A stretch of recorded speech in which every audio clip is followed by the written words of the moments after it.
Welcome to Fantasy Audiobook, Hogwarts, Start Fusion Phoenix Bloodline. Chapter 61. Dumbledore didn't answer Hagrid's words immediately, but turned to look at Phoenix Field, who was standing by the window at the moment, and asked in amazement, "This is your Phoenix, Peter? It's so beautiful. Although it will make Fox angry, but I still have to say he's better looking than Fox." Peter happily introduced, "This is my partner, his name is Field." Dumbledore nodded after listening. "Field, the name of the wilderness, a good name."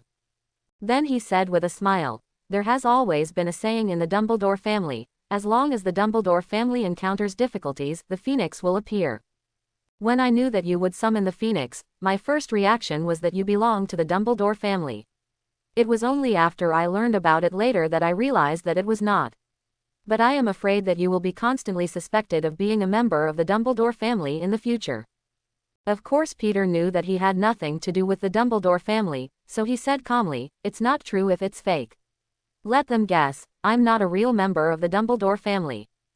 Dumbledore admired Peter's state of mind, and waited until he had finished drinking his tea before revealing the purpose of his visit.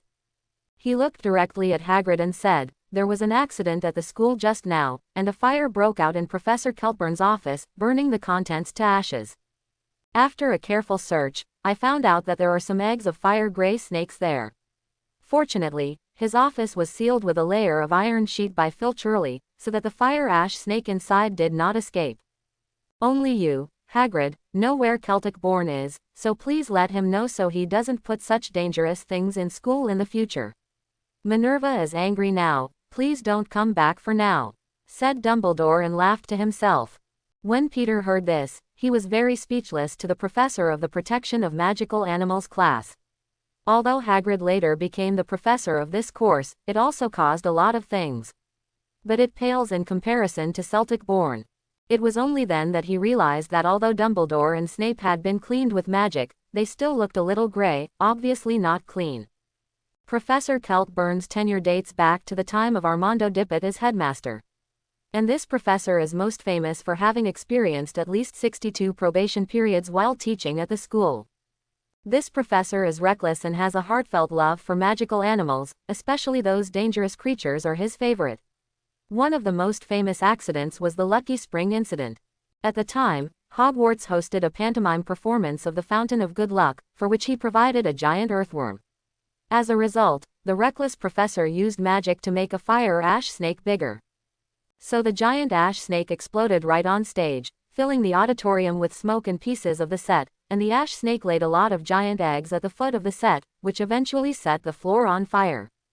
Chaos broke out in the auditorium, and teachers and students had to evacuate urgently. After the accident, the infirmary was overcrowded, and the pungent scorching smell in the auditorium took several months to dissipate. This also made it a long time for Professor Kettleburn to end the retention period. Moreover, this professor likes to kill very much, and is always fascinated by dangerous animals such as giant dragons, so he only has one arm and half a leg left on his limbs. This made the professor finally settle down a little. But now the professor is hiding the fire snake in his office again, so it can only be said that the old man's desire to die is still the same as before. You must know that the fire-ash snake is a snake with a lifespan of only 1 hour and high medicinal value. Peter had seen pictures of fire-gray snakes in Fantastic Beasts and Where to Find Them, which were red-eyed, slender and grayish-white. Within an hour, they will find a dark, hidden place to lay their eggs and then explode their bodies. And these fire-gray snake eggs, which glow red and radiate fiery light, can destroy a house in a few minutes if the eggs are not cleaned in time and frozen with a freezing charm, ignite. So as long as you find one or several ash snakes appearing in the house, you must check every corner of the house, or wait for the house to be set on fire." Hearing this, Hagrid laughed, and his loud voice shook the dust off the roof. Said, "When I saw him training the fire-ash snake, I told him to pay attention. As a result, this old guy thought I was noisy, and his hand couldn't even cast a freezing charm. No wonder the fire-ash snake ran out. Is he trying to stage the Fountain of Good Luck incident again? Ha ha." Dumbledore was also speechless at this time. In the face of an old fritter like Kettleburn, even Dippet, the most serious headmaster, couldn't do anything about him, let alone the good-looking Dumbledore. As long as there is no major incident, it is all left. Skipping the subject, Dumbledore turned to Peter with a smile and said, "Dinner is about to start, Peter, it's time for you to go back to the Great Hall. The house elves are so grateful for your recipe, they've prepared a great dinner tonight. Do not miss it." Peter looked at Snape, who was silent next to him, and understood that they had something to talk about, so he got up wisely, and after attracting Phoenix, he said goodbye to the three. "Then I'll go first, goodbye Hagrid." Peter walked quickly, not interested in listening to what they had to say, and Hagrid's roar of, "How dare they do this to Harry Potter, these bloody muggles," led Peter to guess that they were talking about Harry Potter thing. But this has nothing to do with him, so Peter directly let Field fly away, and then quickly ran to Hogwarts Castle. As soon as he came outside the auditorium, Peter saw that on the second floor, Peeves was holding a chalk box, playing against the Weasley twins, and throwing things at each other. Peeves has a wide face and a big mouth, dark round eyes, and wears fancy clothes. Unlike other ghosts who can't touch things, Peeves has existed since the beginning of Hogwarts. He is a ghost, a collection of mischievous spiritual energy by students. So unlike ghosts, Peeves can touch entities and move them. Peeves loves mischief very much, and aside from a little respect for Dumbledore, only Barrow, the ghostly blood of Slytherin, can keep him in check. Weasley's little brat, look at the trick. Peeves came directly to a trick, and threw all the chalk tips at the twins, and the two brothers screamed. Seeing this, Peeves, who was floating in the air, danced happily. George and Fred also cooperated with each other. They picked up the chalk on the ground and threw them at Peeves in the air. They were all dodged by Peeves. Various humiliating actions. Peter looked at this scene speechlessly and asked, "George, Fred, how did you get Peeves? Let him play tricks on you like that?" As soon as the twins saw Peter, they greeted him happily, with chalk marks all over their faces, and said helplessly, "No, we're just playing with Peeves, and he promised that if we could hit him, he would take care of us on night tours in the future.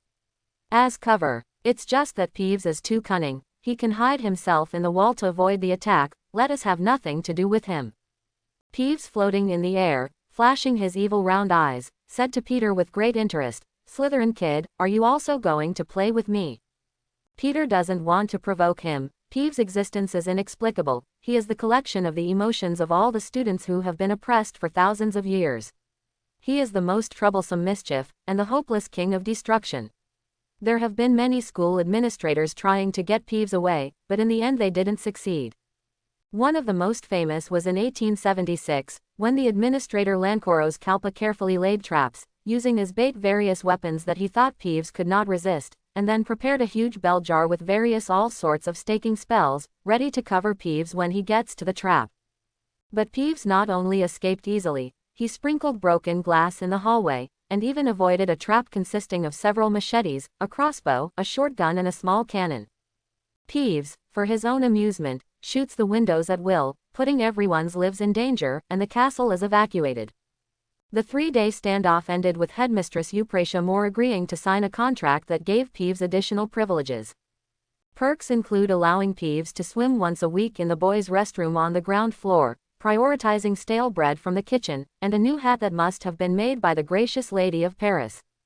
After the resentful caretaker Carl retired early for health reasons, no attempt has been made to drive the most undisciplined resident from the castle. At this moment, the worn-out trophy hat is still on Peeves' head. He is doing all kinds of exaggerated movements in midair, his eyes are full of all kinds of prank thoughts, and the target is Peter below. Peter saw through Peeves' intentions and warned, "Peeves, I'm going to tell Barrow the blood." Peeves' offensive paused, his eyes hesitated, and when Peter thought he would restrain himself, Peeves took out a pile of chalk and threw it at Peter. "Ha, Slytherin's little brat. Do you think Peeves is frightened? You want to scare me with Barrow, watch me fire."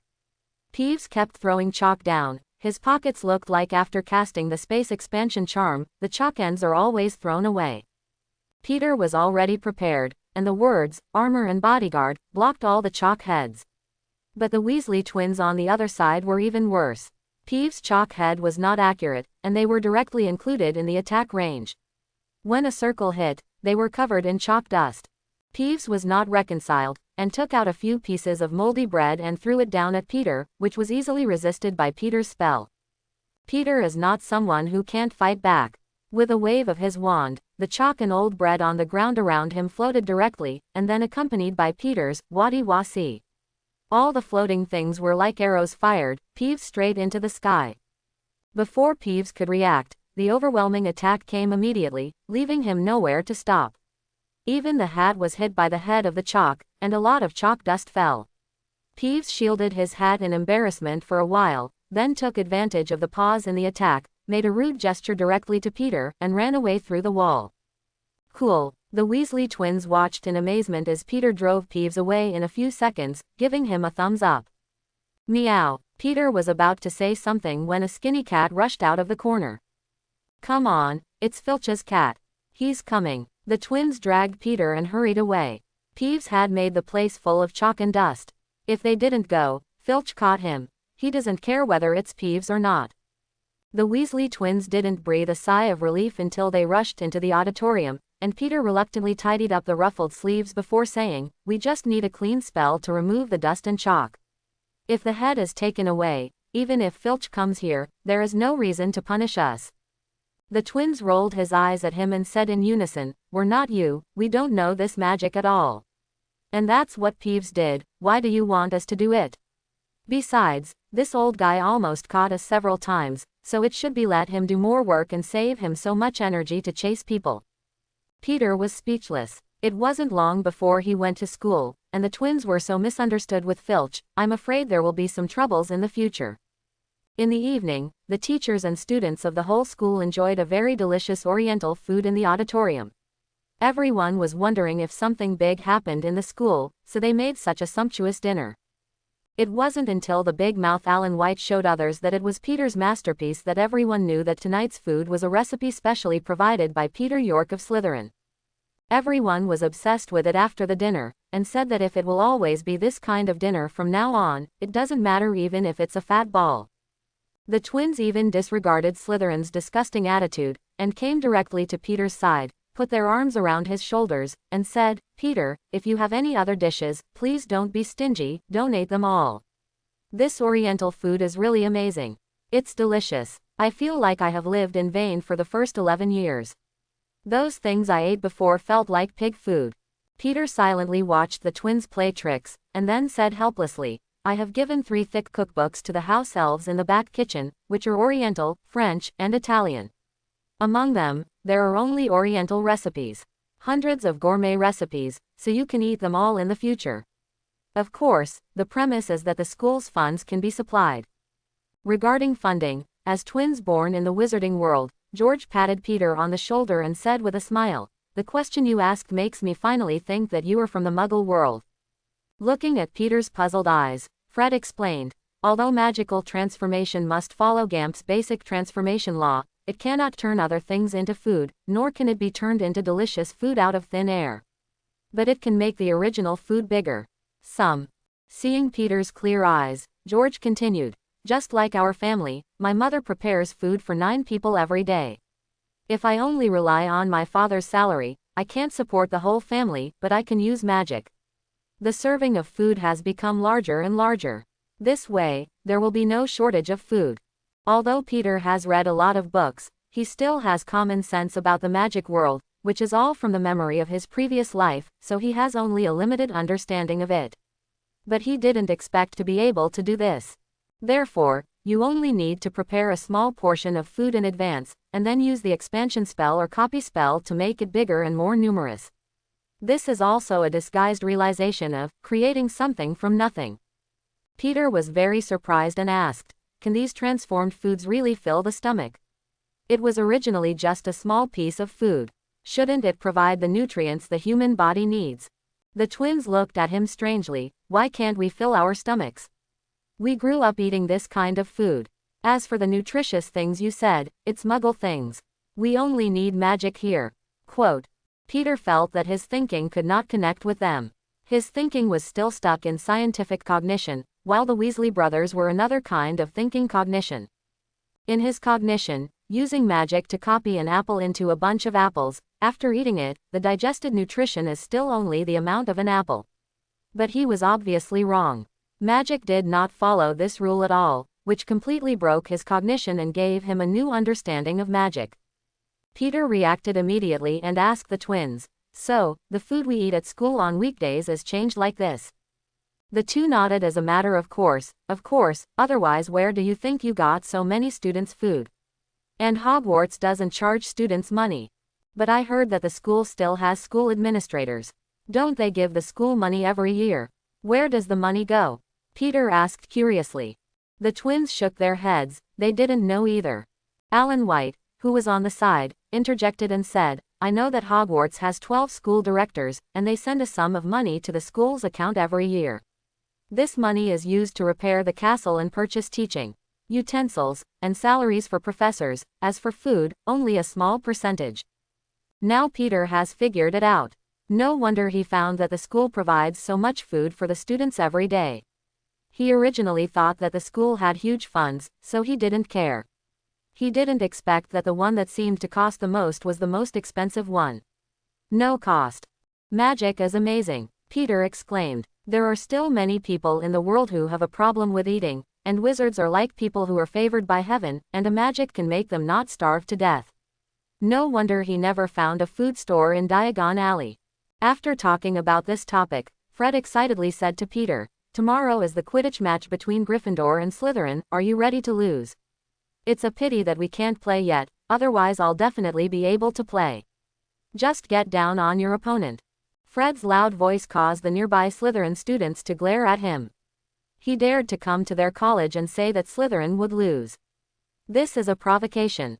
Peter retorted with a smile, "We will win, you can see tomorrow." George quickly pulled his angered brother away, fearing that if he stayed any longer, the two of them would be surrounded and beaten. Asterisk. The fourth-year Chief Carlson Earl looked at the Weasley brothers who ran away, frowned and said to Peter, "York, you should probably keep a little distance from the Gryffindor people, especially the Weasleys, who are known as pure-blood traitors. Family, you are a student of Slytherin, you shouldn't be so close to them." Peter smiled, stared at the senior, and said, "Senior Earl, you may have forgotten that I am a Muggle born. And the Weasley family is called pure-blood traitors, as far as I know, because they are close to Muggles. That's why I got this title. Thank you for your suggestion, but what kind of friends I want to choose, it's not anyone else's turn." "You." Carlson Earl's face flushed instantly, he pointed at Peter, and said viciously, "Don't forget, we Slytherin and Gryffindor are old enemies, are you trying to get along with them like this, do you want to abandon your own academy?" Peter looked at him coldly, "I always remembered that I was a student of Slytherin, and I didn't lose face to Slytherin. It was my personal choice to befriend the Weasley twins. When did I rise to the academy level? You filthy mudblood." Earl pulled out his wand and tried to give Peter a shot, but was stopped by someone behind him. Prefect Chris Jones frowned and came between the two, and then said sternly to Earl, "Put your wand away, this is the auditorium, do you want the professors to see it, and then deduct your points?"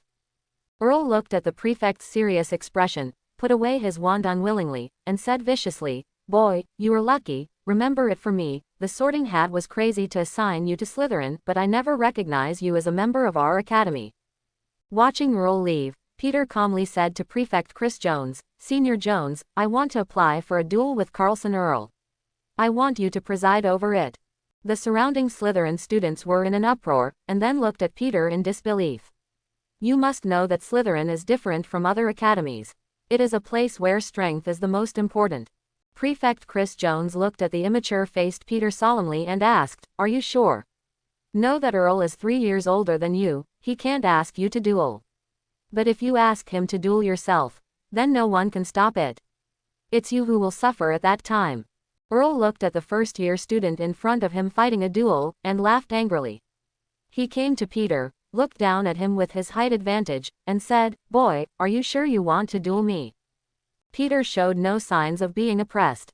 He looked up at him calmly, then turned to each other and said to Prefect Jones with certainty, "I'm going to fight him."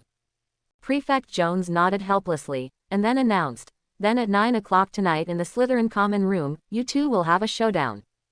Peter nodded to show his understanding, and then left early to go to the potions office before the crowd gathered around. His morning potions class was named by Snape and locked up, and he had to hurry up now. The remaining Slytherin students immediately talked about it. They did not expect that a first-year student would dare to challenge a senior to a duel. This was something that had never happened before. In the past, it was mostly duels between students of the same grade, or it was only a grade difference. In this duel, many people felt that Peter's chances of winning were too small.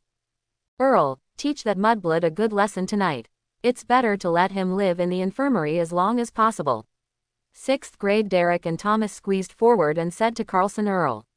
They were already dissatisfied with a Muggle-born student entering Slytherin. Now, when they saw Peter, although they didn't understand the reason, they instinctively hated this first-year student. Ear raised his head and said, "Of course, this mudblood dared to provoke me, of course I want to repay him. It's just a pity that I can't live or die like before, or I'll let him know what fear is." Students from other colleges are very curious about Slytherin's movements, but in this respect, Slytherin's population is very tight, and no one can dig out any information. In the professor's seat, Professor McGonagall frowned and looked down at Slytherin, and then said to Dumbledore, who was eating sweets with relish, "Headmaster, a duel like this should not happen in Hogwarts. It's too dangerous and rude. Especially in a duel with such a disparity of power, we should resolutely cancel this bad habit of Slytherin." Dumbledore finished eating the sweets, wiped his mouth, and said to the excited Professor McGonagall, "Minerva, let's leave this to Severus. Although I don't approve of such dangerous behavior." But at this point, Slytherin's parents and school administrators all agreed that this is a 1,000-year-old tradition of Slytherin Academy and should not be cancelled. Therefore, I can only try my best to ensure that there will be no major accidents. The rest can only be decided by their own academies, and I can't interfere too much. Quote. Hearing this, Professor McGonagall could only sit down dissatisfied, and then said worriedly, "Peter's child has only come to school not long ago. Although he is very talented, it is too dangerous for the last 4th grader. I don't know this. Why did the child agree to come down? This is too reckless." Dumbledore smiled and said to McGonagall, "Minerva, you underestimate that guy. This kid can't be described as talented anymore. Do you remember when you first succeeded with super armor protection?" Professor McGonagall thought for a moment. "About 7th grade. Flitwick, who was standing on the high stool to reach the dining table, interjected, "Peter, after I taught him the notes for half a day, he used the super armor. I was surprised at that time. I have never met such a gifted and detached child, and casting magic is as simple as eating and drinking.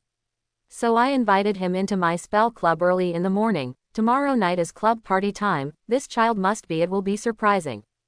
McGonagall was surprised. "Filius, you gave him your notebook. And you invited him to the club. Did this help you? After all, he's only an 11-year-old. Flitwick shook his head and said, "I have never seen a child as mature as him, not even the 6th and 7th graders. Besides, he has already shown me all the content of the 1st grade, and he can't change it any more. All right, so I gave him the notebook and let him study without delaying his talent. Honestly, I wish he was a student of Ravenclaw, but Severus. Let him meet such a talented student." Asterisk.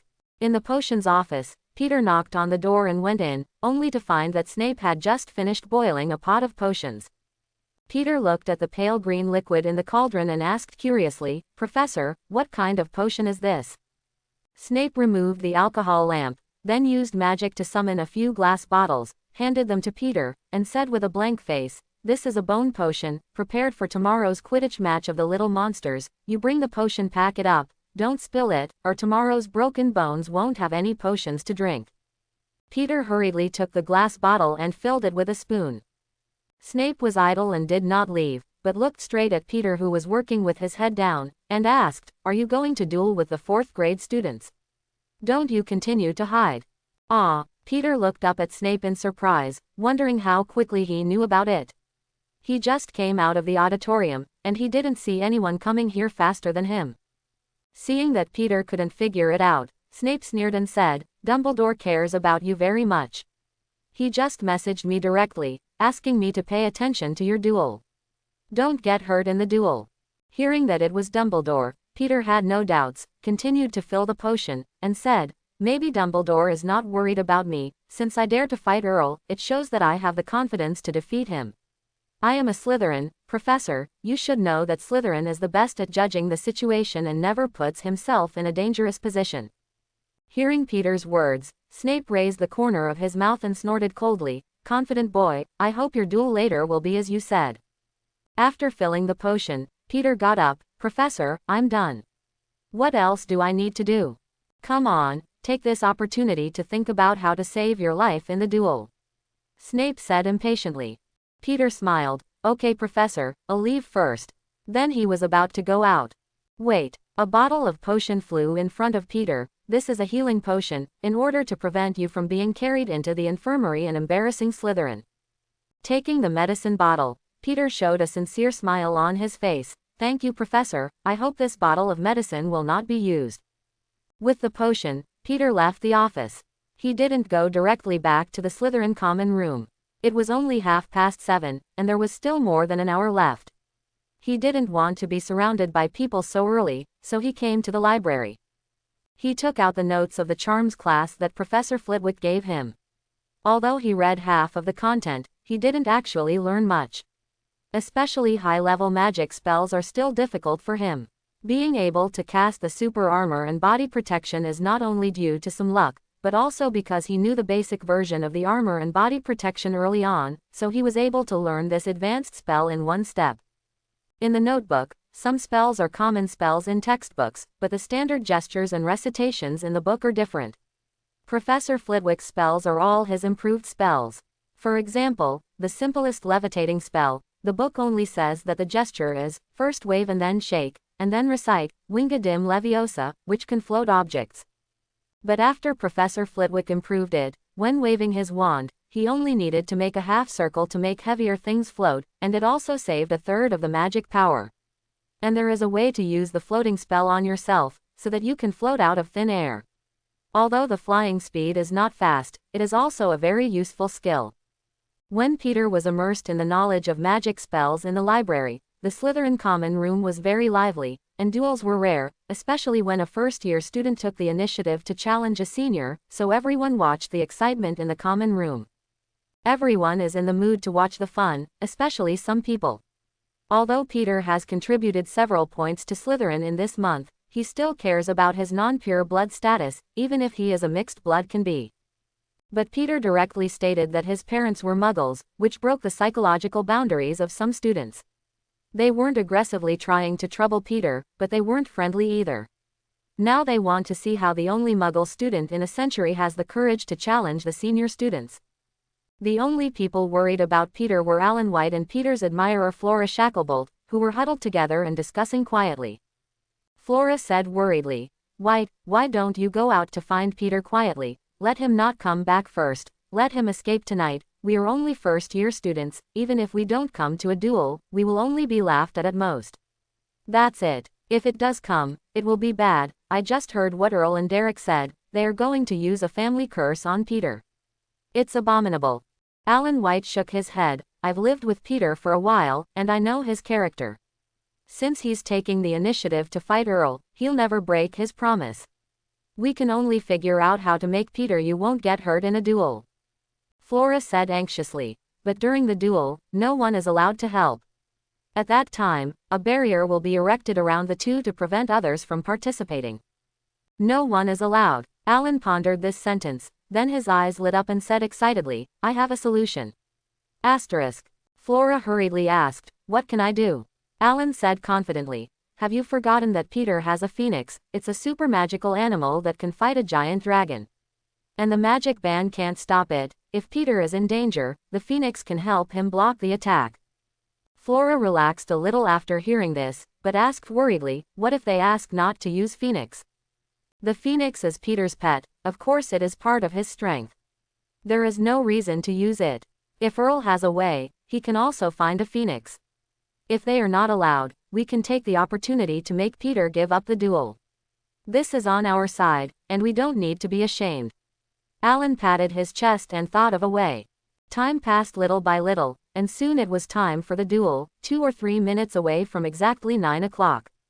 Surrounded by a group of pure blood supporters, Kelson Earl took the lead in the common room. He glanced around and found that Peter was nowhere to be seen, and immediately sneered, "The time is almost up. Peter York, that mudblood, hasn't appeared yet. Is he afraid to appear?"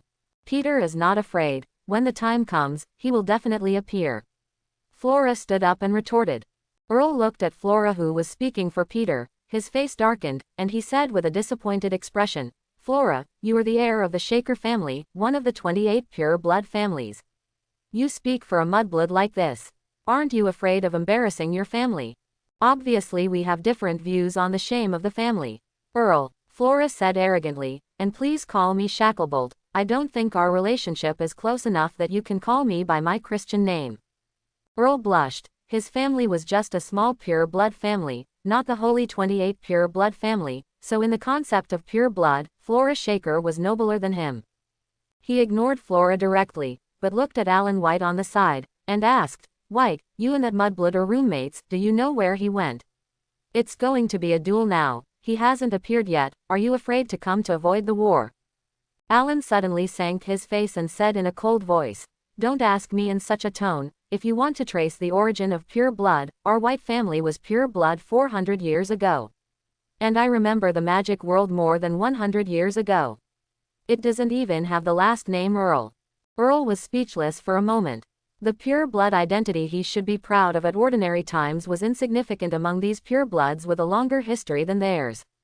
The wizarding world's definition of pure blood is that both parents are wizards, so with the exception of pure blood families like the Blacks, which go back even before Hogwarts was established. Most of the other pure blood wizards were first descended from Muggle wizards. Although some radical pure blood wizards have denied the claim that their ancestors were Muggles, and fabricated their family as a descendant of a disappeared pure blood, or a branch of a foreign pure blood family, this kind of you can only fool your own nonsense. But these wizards are still proud of their pure blood and despise half-blood wizards, as well as contempt for hemp wizards. It was 9 o'clock sharp, and Peter hadn't appeared yet. Prefect Chris Jones went directly to the center of the common room, instructing everyone to vacate this area, and then pointed his wand to the ground, instantly turning the carpet into a calf-high wooden competition table. Then he announced, if both sides arrive, the duel can be officially started. But if one party does not show up for a long time, the winner can be declared directly, and then the winner can make demands to the loser, and the students of the whole school will supervise together. The loser cannot violate the law. Request. Otherwise, I will be expelled from the academy directly. Earl couldn't wait to stand on the competition stage, and said proudly to the prefect, Jones, you should announce it quickly, that Mudblood was afraid and didn't dare to appear, then I will make him my servant and my domestic support. Elf. When Chris Jones heard this, he frowned and said to Earl, even if you are declared to win, you can't make such excessive demands. Usually the loser pays a sum of money or provides a family magic to the winner. Earl sneered and said, slip of the tongue, slip of the tongue. I think that Mudblood definitely doesn't have family magic, then compensate me for 1,000 gold galleons. Derek echoed with a smile. The Muggle currency can only be exchanged for 200 gold galleons per semester. If you want 1,000 gold galleons, I'm afraid it will take him 5 years to collect it for you. Thomas also sneered. I'm afraid it's more than that. He still has to use part of the money to buy school supplies. Even buying second-hand supplies will cost money, so I'm afraid he won't be able to collect the 1,000 gold galleons for you after graduation. 2 minutes have passed, and the students waiting in the common room are a little bored.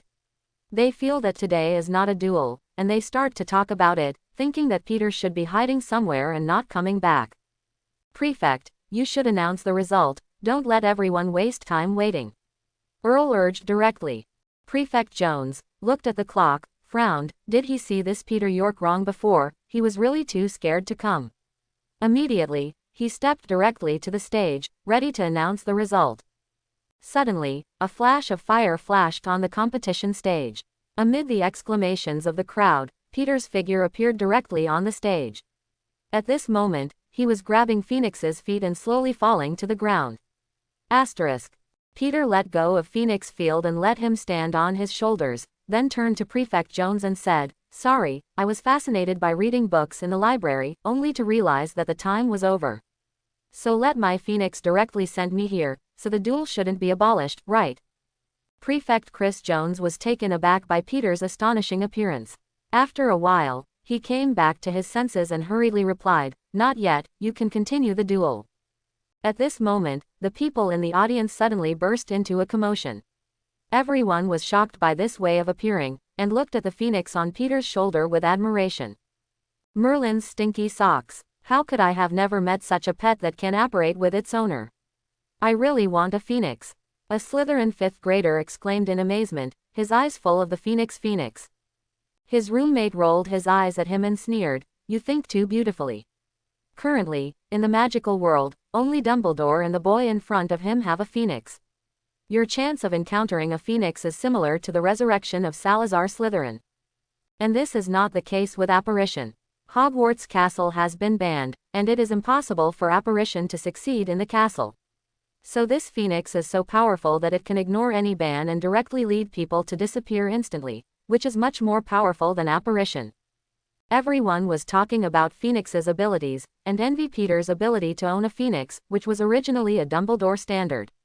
Even though most of Slytherin's attitude towards Dumbledore is complicated, they have to admit that he is powerful. So in their hearts, Peter may be able to grow into a character like Dumbledore in the future. On the stage, the prefect looked at the two sides, his eyes involuntarily looked at the phoenix on Peter's shoulder, and then said to both sides, now that both sides have appeared, let's start the duel. Then he jumped off the stage. Then Chris Jones said to the chief of the 5th, 6th and 7th grades, as well as several other strong 7th grade students, in order to ensure the fairness of the duel, we will first erect a protective barrier for the two to avoid interference from others. Wait, Peter York has a phoenix, which is a powerful magical creature of 4x dangerous level that can fight a dragon. You can't let Peter take him to a duel, otherwise it's unfair. Derek, who was standing on Earl's side in the audience, said loudly. As soon as the words fell, there was a lot of discussion in the lounge. Some people felt that this was the case. If they brought Phoenix into the duel, then Peter would definitely win. This seems unfair. Alan White stood up directly and said loudly, a duel is not a competition, do you still need to consider whether the equipment of the two sides is equal? And the phoenix is Peter's pet. Many wizards in the duel field used magic pets to assist in the battle. It's not allowed to go to Phoenix. What kind of fairness is this? As soon as Alan's words were finished, everyone fell into the discussion again, and felt that Alan's words were right. After all, there was a precedent, and Peter's magic pet was a phoenix and he would not be allowed to participate in the duel. Several senior students who presided over the duel gathered to discuss and announced, since the phoenix is Peter York's pet, it is normal to participate in the duel. Mr. York, do you want to bring the phoenix to the duel? In Earl's terrified expression, Peter said a few words directly to Field on the shoulder, and then the phoenix disappeared directly into a flame. Then Peter smiled and said, I don't need Phoenix. Let's start the game. The audience below was in an uproar. They didn't expect Peter to choose this way.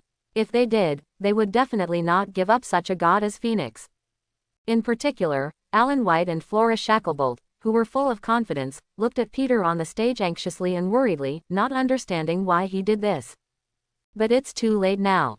The two people on the duel stage were erected by several senior students with a protective spell, and no one could disturb the two people on the stage until one of the two sides in the duel conceded defeat. Neither of them made any shots on the stage. Earl was full of confidence and said to Peter with a grinning face, Mudblood, you didn't choose Phoenix as a fatal mistake. I'll make you mute first, so you can't drive. Admit defeat, then treat you well. By the way, Derek taught me a torture spell, I want to see if it works on you. Peter looked at this 15-year-old man who was about the size of an adult strongman. A smile appeared on his calm face, and then when the other party was stunned, he directly wrote, remove your weapons. Earl, who had recovered from the magic of this blow, escaped in a thrilling manner by rolling a dog. There was no disappointment on Peter's face. Instead, he threw out another weapon to remove you, followed by another. Then a strange picture appeared on the field. Peter kept throwing the disarming spell, chasing after him. Carlson Earl was running around, and from time to time a donkey rolled around, making him embarrassed. Dodging a disarming charm, Earl roared at Peter with messy hair, are you only using this one magic? Are you humiliating me? When Peter heard this, he stopped immediately, then pretended to think, and then said with a smile, this is a good spell, maybe it can defeat the life-threatening spell. But since you don't want it, change it to another one. Asterisk. Then, the picture of Earl being all petrified and chasing after appeared again. Peter's spell was released almost continuously, leaving Earl with little chance to fight back. Everyone outside the field looked at the scene in amazement. A 6th grade student couldn't believe it and murmured, "This Earl is too rubbish." He was beaten by a first-year student. The 6th grade chief, one of the people who presided over the duel, looked at the picture on the field seriously, heard the words of his classmates, and denied, "It's not that Earl is too bad, but this Peter is too good. Did you notice, he only with the disarming spell and petrification spell, but it is a continuous casting, so that Earl has no ability to fight back. I probably counted, and he released these 2 spells more than 50 times in a row. If it were an ordinary first-year student, I am afraid that the magic power would have been empty long ago, and he would not be able to release magic. But looking at how calm he is now, it obviously has no effect on him.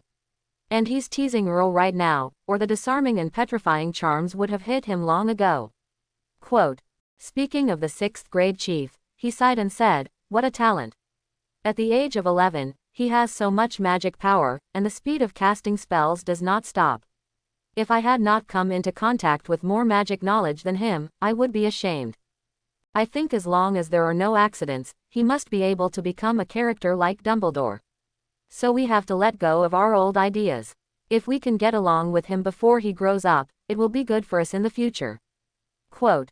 The classmates next to him did not expect that the chief would be so optimistic about Peter, and immediately observed Peter on the stage more carefully to see if it was really worth investing in. And Alan White and Flora Shacklebolt, who were worried about Peter in front, excitedly watched Peter on the stage crush unilaterally. "Let's cheer up secretly and beat this nasty Earl down." A group of people standing in Earl's team on the other side looked at each other at this time. They thought that as long as there was no help from Phoenix, this first-year Peter would be able to be ravaged by Earl. But I didn't expect that now it was Earl being chased and beaten. Derek off the court was very anxious to see this situation. He didn't know why he hated Peter York so much, but he never wanted to see Peter York win. He saw that everyone around him was staring at the stage. No one was paying attention, so he secretly took out a snake-shaped pendant from his chest, and quietly aimed it at Peter on the stage. Gently chanting the spell, then a dark and ominous magic shot straight on the stage, smashing the protective barrier directly, and then heading straight for Peter. Peter was playing with Earl when he suddenly felt a chill behind him, and turned around to protect himself with a super armor. Then I saw an evil magic hit directly on the protective screen, and it made a sizzling sound, as if it was corroding the barrier. The barrier of super armor and body protection is crumbling. Seeing this, Peter directly injected more magic power to keep the barrier from being shattered. In the end, the black magic that came towards him dissipated without the support of magic power. Before Peter could breathe a sigh of relief, a voice came from behind him, "Remove your weapons." Peter felt himself being slammed away, and the wand in his hand broke free and fell into the proud hand of Earl. Earl looked at the wand that belonged to Peter in his hand, showed a presumptuous smile, and said, "You don't have a wand now, how can you fight me? You just kept playing with me, didn't you? Now it's my time to play. I won't use all the spells you know on you." The prefect below, Chris Jones, hurriedly shouted, "Ear stops first. Someone just attacked Peter with black magic off the field and tore up the protective barrier we cast. This has violated the principle of fair duel, and the duel is over." Quote. Taking advantage of the chaos at the scene, Derek put the pendant back into his underwear. He was relieved, but after hearing the prefect's words, he directly retorted, "No, now Peter's wand is in Earl's hand. Earl wins. It's gone." Then everyone on Earl's side agreed that Earl won. Listening to the noise under the stage, Earl grinned and pointed his wand at Peter. "Let me think, what was the first spell? Or, try the spike charm. I want to see a lot of needle sticks. What's your expression like? Ear stop." The prefect in the audience saw that Earl still wanted to cast a spell on Peter, and hurriedly shouted to stop. But Earl turned a deaf ear and opened his mouth, just about to chant a spell. Peter calmly looked at the other person pointing at his wand, then stared at the U-wand in Earl's hand, and then said aloud, "The wand is flying." Just as Earl was about to chant the spell, he felt movement in his left hand. As soon as he turned his head to look, he saw the wand in his left hand broke free from his hand and flew into Peter's hand. Grabbing the wand that flew back, Peter threw 2 consecutive, "Weapons accept you," and "Petrify everything," at Earl. This time, there was no escape scene. Earl was first taken away by the disarming curse, and then he was immobilized by the petrification curse, standing on the stage like a stone, motionless. The audience was silent at this time, and everyone stared at Peter's figure on the stage in stunned eyes. A 7th grade student asked the 7th grade chief beside him dumbly, "Am I reading it wrong? Why do I seem to see a first-year student who used a wandless spell to recall his wand? Am I dreaming? Asterisk." The chief was also in a trance and said, "Am I dreaming too? When did it become so easy to cast spells without a staff? Merlin's beard, what a freak." Derek, who had just wasted a very precious magic item to help Earl win the duel, was full of disbelief at this moment, and his mouth was straight. "This is impossible." Now in the wizarding world, wandless casting is the top ability, and almost all wizards are no different from muggles as long as their wands are disarmed. Therefore, the most serious punishment in the wizarding world is to have their wands broken. Perhaps only great magicians such as Voldemort, Dumbledore, and Nicole could cast spells without a staff. Although the power of wandless spellcasting is small, far less than when using a wand, it can save his life at a critical time.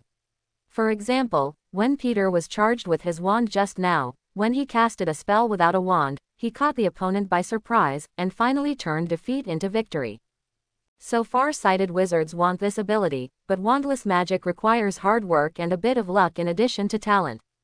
Talent accounts for a large proportion of them. Without talent, even if you practice for a lifetime, you may not be able to enter the gate of the wand caster. At this time, among the onlookers, the 1st and 2nd grade students began to look at the people on the stage with admiration, while the senior students had complex expressions, envy, jealousy, respect, and various emotions. Such a character is destined to be the future is extraordinary. They need to think about how to befriend him.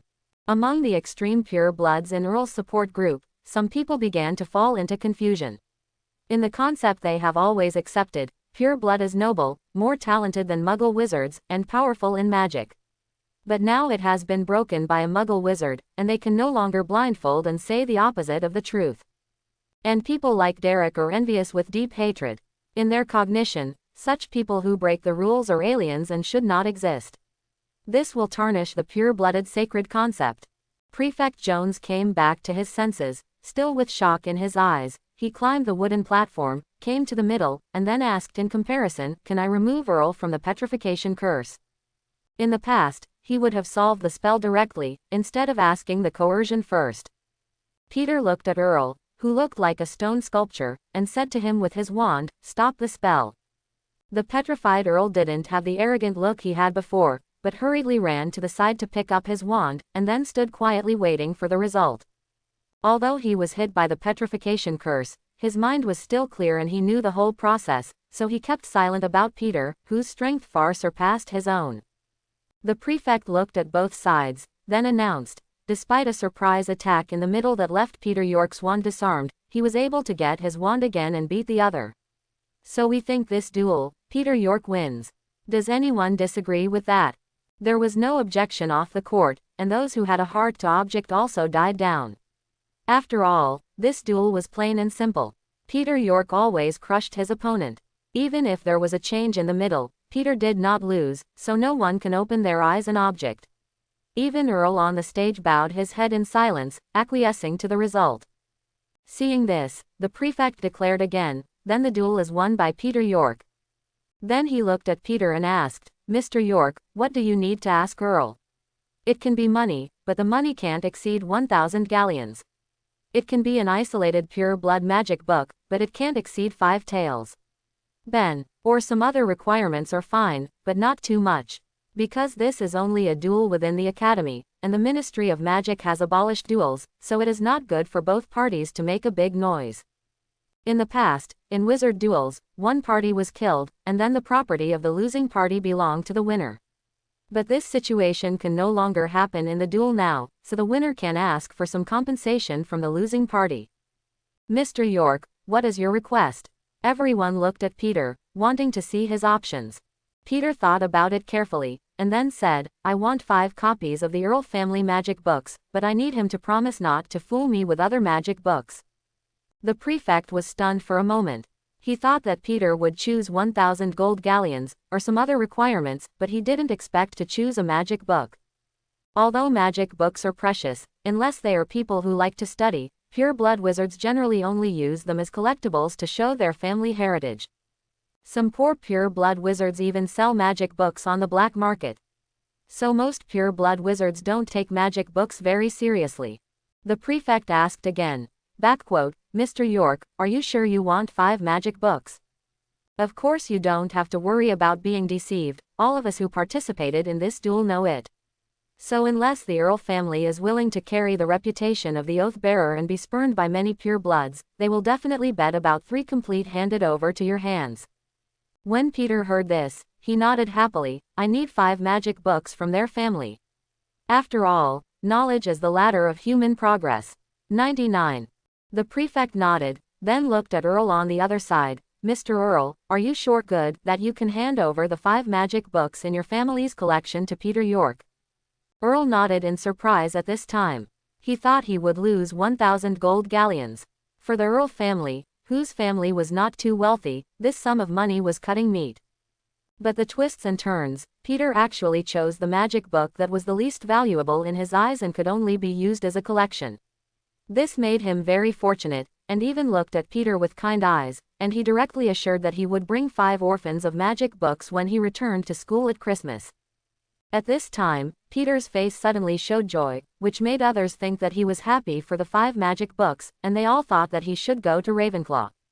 But only Peter knows that he has just received a notification from the system that his system points have reached 100 points. It can be exchanged for a chance for blood fusion. When the duel was over, Prefect Jones stood directly on the podium, looked at the personnel below with a stern expression and said, "Since the duel is over, it is time for us to discuss the sneak attack just now. We have said repeatedly before the duel that other people must not participate in the duel process. But I didn't expect that some people would be disobedient, and they had the audacity to release black magic. This is a very serious behavior. That black magic it is deadly enough to easily smash the magical barrier that several of us have jointly arranged. I will report this matter to the Dean for handling. If it is discovered who did it, I will be fired." When Derek in the crowd heard this, his expression suddenly became tense, and he lowered his head even lower for fear of being found out that he did it. "No, I'm already here." Snape's mellow voice sounded directly in the common room. "I saw that at the gate." Professor Snape lifted the illusion of the body and appeared in front of everyone, looking like he had been here for a while. As soon as Derek saw Snape, his face turned pale, and he kept praying that the sneak attack just now was not seen by him.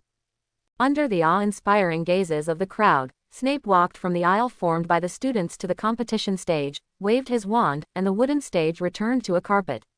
Then looking at the students around him, he said indifferently, "Since the duel is over, what are you doing here?" When the students heard this, they hurriedly left. Snape's aura was not something anyone could bear. Snape looked at Derek, who also wanted to leave, and shouted coldly, "Derek, stay." When Derek heard this, he turned his head to look at Snape's terrifying eyes, and stood there with a bleak expression, not wanting to be stared at by everyone's astonished eyes, and now he only wanted to finish it. Snape turned to Peter, his expression softened. "Come to my office with Derek, let's go." Peter looked at Derek with a sad expression, guessed something, and stared at him coldly. The black magic, after smashing the magical barrier arranged by several senior students, could still be used in his "it takes a long time to dissipate under the super armor protection body." This is the idea of killing yourself. Follow Snape out of the common room and into the office. Snape closed the door as soon as he entered the office, then looked directly at Derek. "Do you know why I called you here?" I. Derek stood uneasy, hesitantly speechless, and cold sweat broke out on his face. "You used a very serious black magic on your classmates." Snape yelled at him angrily. "Did your brain get stung by the billywig bug? Such black magic is strictly prohibited by the Ministry of Magic. And you still use it on your own junior." If Peter York didn't respond in time, there is a corpse lying on the ground now. Do you want to be locked up in Azkaban for the rest of your life like your father? Under Snape's rage, Derek trembled and begged for mercy. "Professor Snape, please don't put me in Azkaban. I was wrong. I won't dare any more." Peter on the side sneered, Derek, if an apology is useful, what else does Oro do? Is it possible that killing someone can be forgiven just by saying sorry? Derek said bitterly. You have nothing to do, and I just want to interfere. I want you to lose, but I didn't expect the power of magic props to be so great. Looking at Derek, who still didn't know where he was wrong, Snape said disappointedly, I will send a letter to your parents, and then you will decide whether you want to go private with Mr. York or go public. But I suggest you better ask Peter York's forgiveness to drop his charges against you or you'll be expelled from school and even jailed in Azkaban. 55. After speaking, Snape said to him impatiently, go back and think about it. It's better to explain the situation to your family first with an owl, and come back tomorrow night. Derek opened his mouth to say something, but under Snape's gaze, he was speechless. Then he tried to intercede with Peter, but Peter treated him as an invisible man and ignored him. Derek left the office with a lonely look, leaving only Peter and Snape. Snape sat in his chair, looked at Peter earnestly, and said, you should know that purebloods in the wizarding world are still powerful and complicated. Even if today's events are made public, Derek will be expelled from school. There are so many ways they can get away with it. So I hope that when you wait for Derek's parents to come to school tomorrow, you can take the opportunity to file a claim in exchange for him not being expelled from the school. Peter still felt a little aggrieved, and said unwillingly, then he used black magic on me, so let's just make up for it and pretend that nothing happened. Snape looked at the boy in front of him, and said solemnly, as long as you raise your strength to the point where you don't fear others, you can stomp all of them under your feet. Even make them bow down to you. But here before, you needed to silently accumulate strength, especially many things in these pure-blood wizard families, which are not available outside. In exchange for these things, it is very beneficial to your growth. Snape said to him with satisfaction, the reward you choose for winning a duel is a magic book, which is a good choice. The true heritage of the pure-blood wizard family has never been the number of galleons, but the accumulation of hundreds of years. Family magic. Many of them don't even have a Hogwarts library, so you can collect more of these magic books. Slowly form your own foundation. Peter knew that Professor Snape was well-intentioned, so he nodded and said, then I will ask Derek tomorrow to use their family heirloom magic or an orphan book of magic in exchange for my not being held accountable. Let him continue at Hogwarts. I want to read. A smile flashed in Snape's eyes when he saw this student who knew nothing about it. Such a talented, cautious, and sane person, as long as he grows up, he might be able to match or even surpass Dumbledore. It's been a long time since Slytherin there has been a well-known great magician. Of course the notorious Dark Lord doesn't count. You go back first, come back tomorrow afternoon, don't talk then, listen to my arrangement, these pure-blood wizards are not easy to deal with. You have to be mentally prepared, Snape said. Peter nodded obediently, and since Snape had indicated that he wanted to be on his side, of course he was willing to believe it, and he said gratefully, I'm going to trouble you tomorrow, Professor. Snape pretended to be impatient.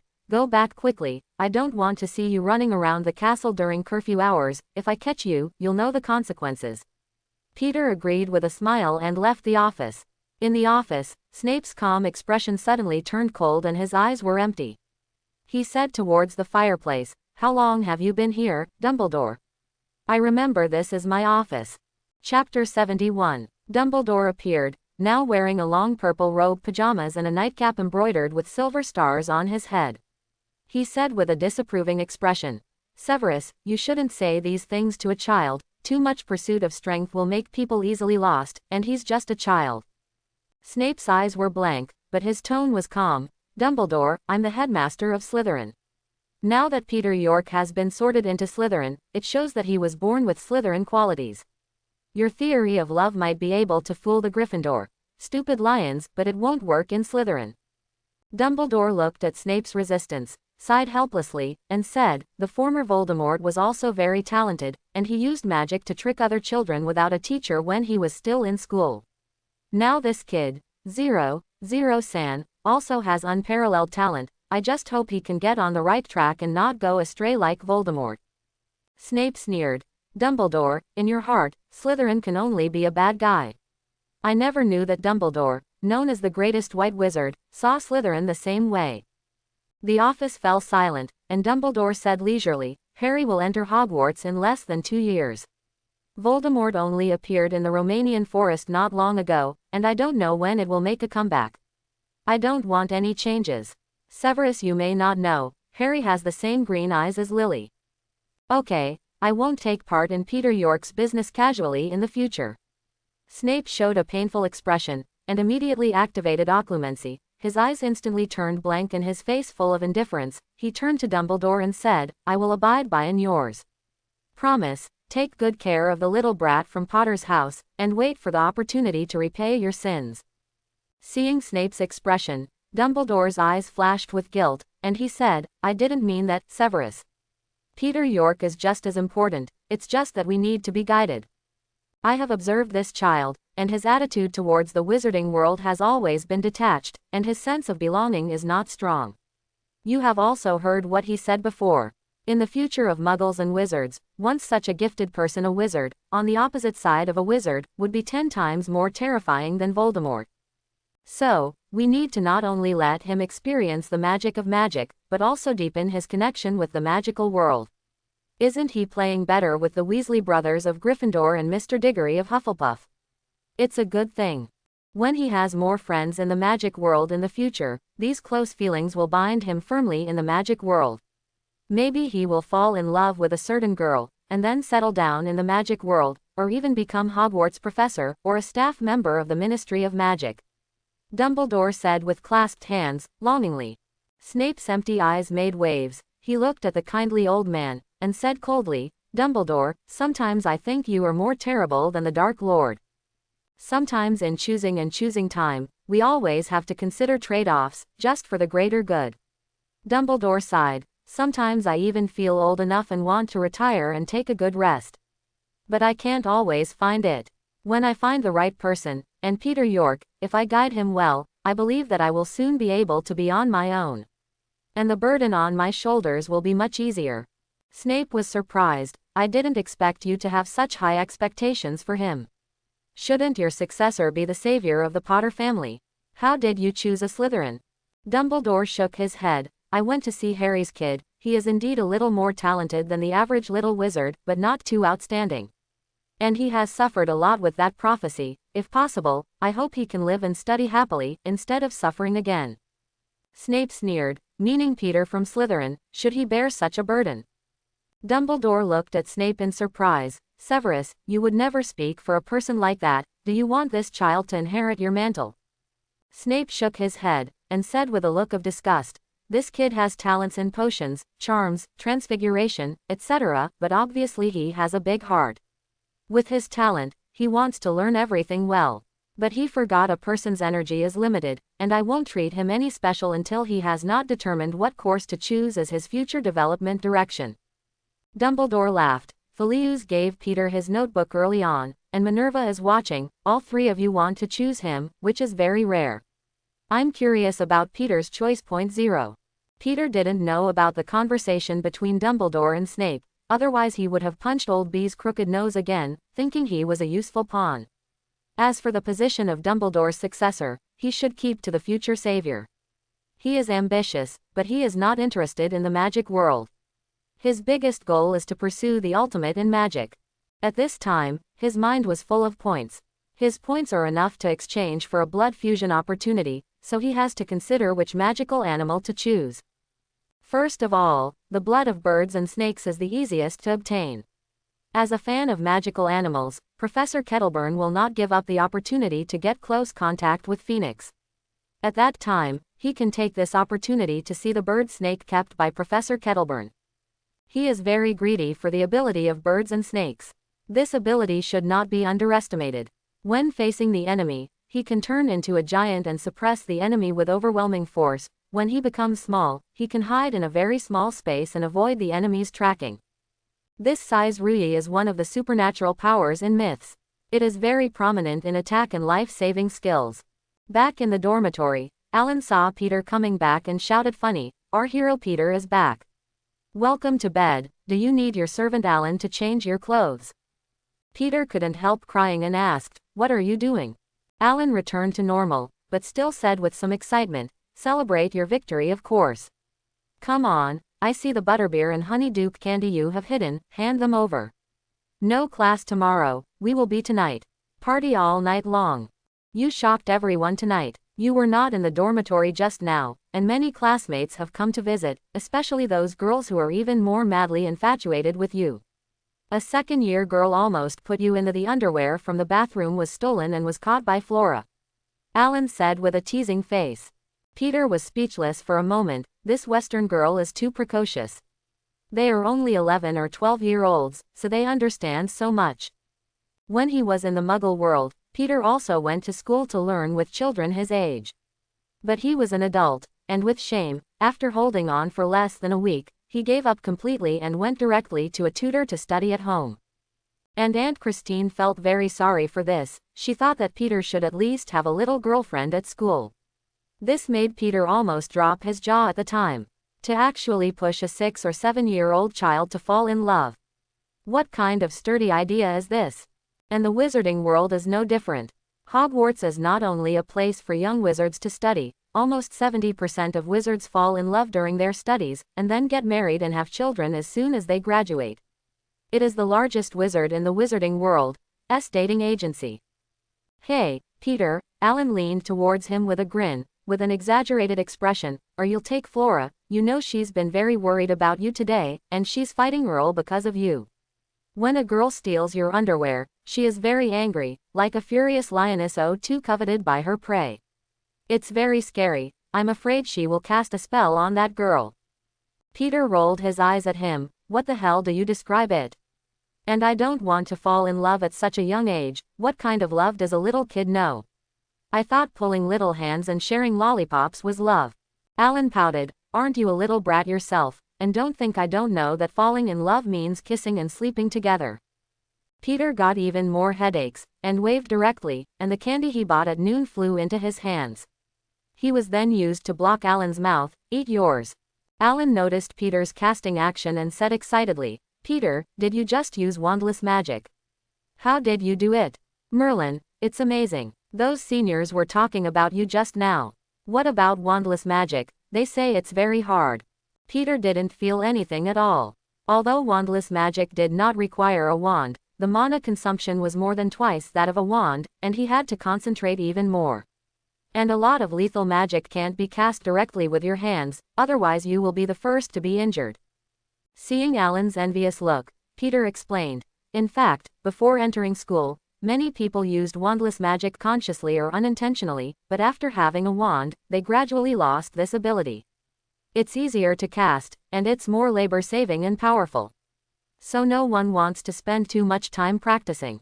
How is that possible? Alan didn't believe it. He retorted, many people say that wandless magic relies on talent, and without talent, one cannot learn wandless magic in a lifetime.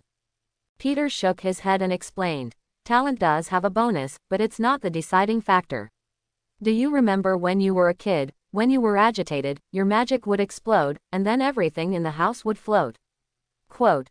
Alan nodded and recalled with deep emotion. Of course, I still remember one time I secretly rode a broomstick, but I was so frightened that I fell directly from the sky, but I didn't expect that my body would land as lightly as a feather in the end. Of course, that time I was beaten up by my terrified mom, and then by my dad who came home from get off work, and I still remember that time. Peter almost didn't laugh. It was the magic version of the parents' mixed doubles. He directly affirmed. The time you let yourself fall to the ground, it was actually a cast without a stick. You used magic to make yourself lighter and avoid injury. I think when you fell, you had a very strong hope that you would not be injured. This strong emotion stimulates the magic and makes you use an effective magic unconsciously. And the requirement of wandless casting is to have very strong emotions and very concentrated attention. For example, when I wanted candy just now, I must have a strong hope that the candy will appear in my hand, and I must keep my eyes on the target and motivate it. Magic, that's how it works. Alan was thoughtful after hearing this. He was born into a pure-blood family, and of course he knew that these experiences were very precious. So grateful for Peter's generosity. Thank you, Peter, you will be my best friend from now on. Peter smiled and said, you're one of my best friends too. It's not fair, why am I only one of them? Alan said dissatisfied. Because I have friends in other colleges too, Peter said as a matter of course. Right. Alan got up and asked. Derek was also called to the office by Professor Snape just now. Did he do the black magic that attacked you earlier? Peter nodded. Yes, he wanted me to lose, so he attacked me with the magic props handed down from his family. Fortunately, the protective barrier arranged by several seniors and chiefs weakened a part of the power before hitting my armor. Otherwise, it will definitely make me suffer a big loss. Alan was furious. He's murder.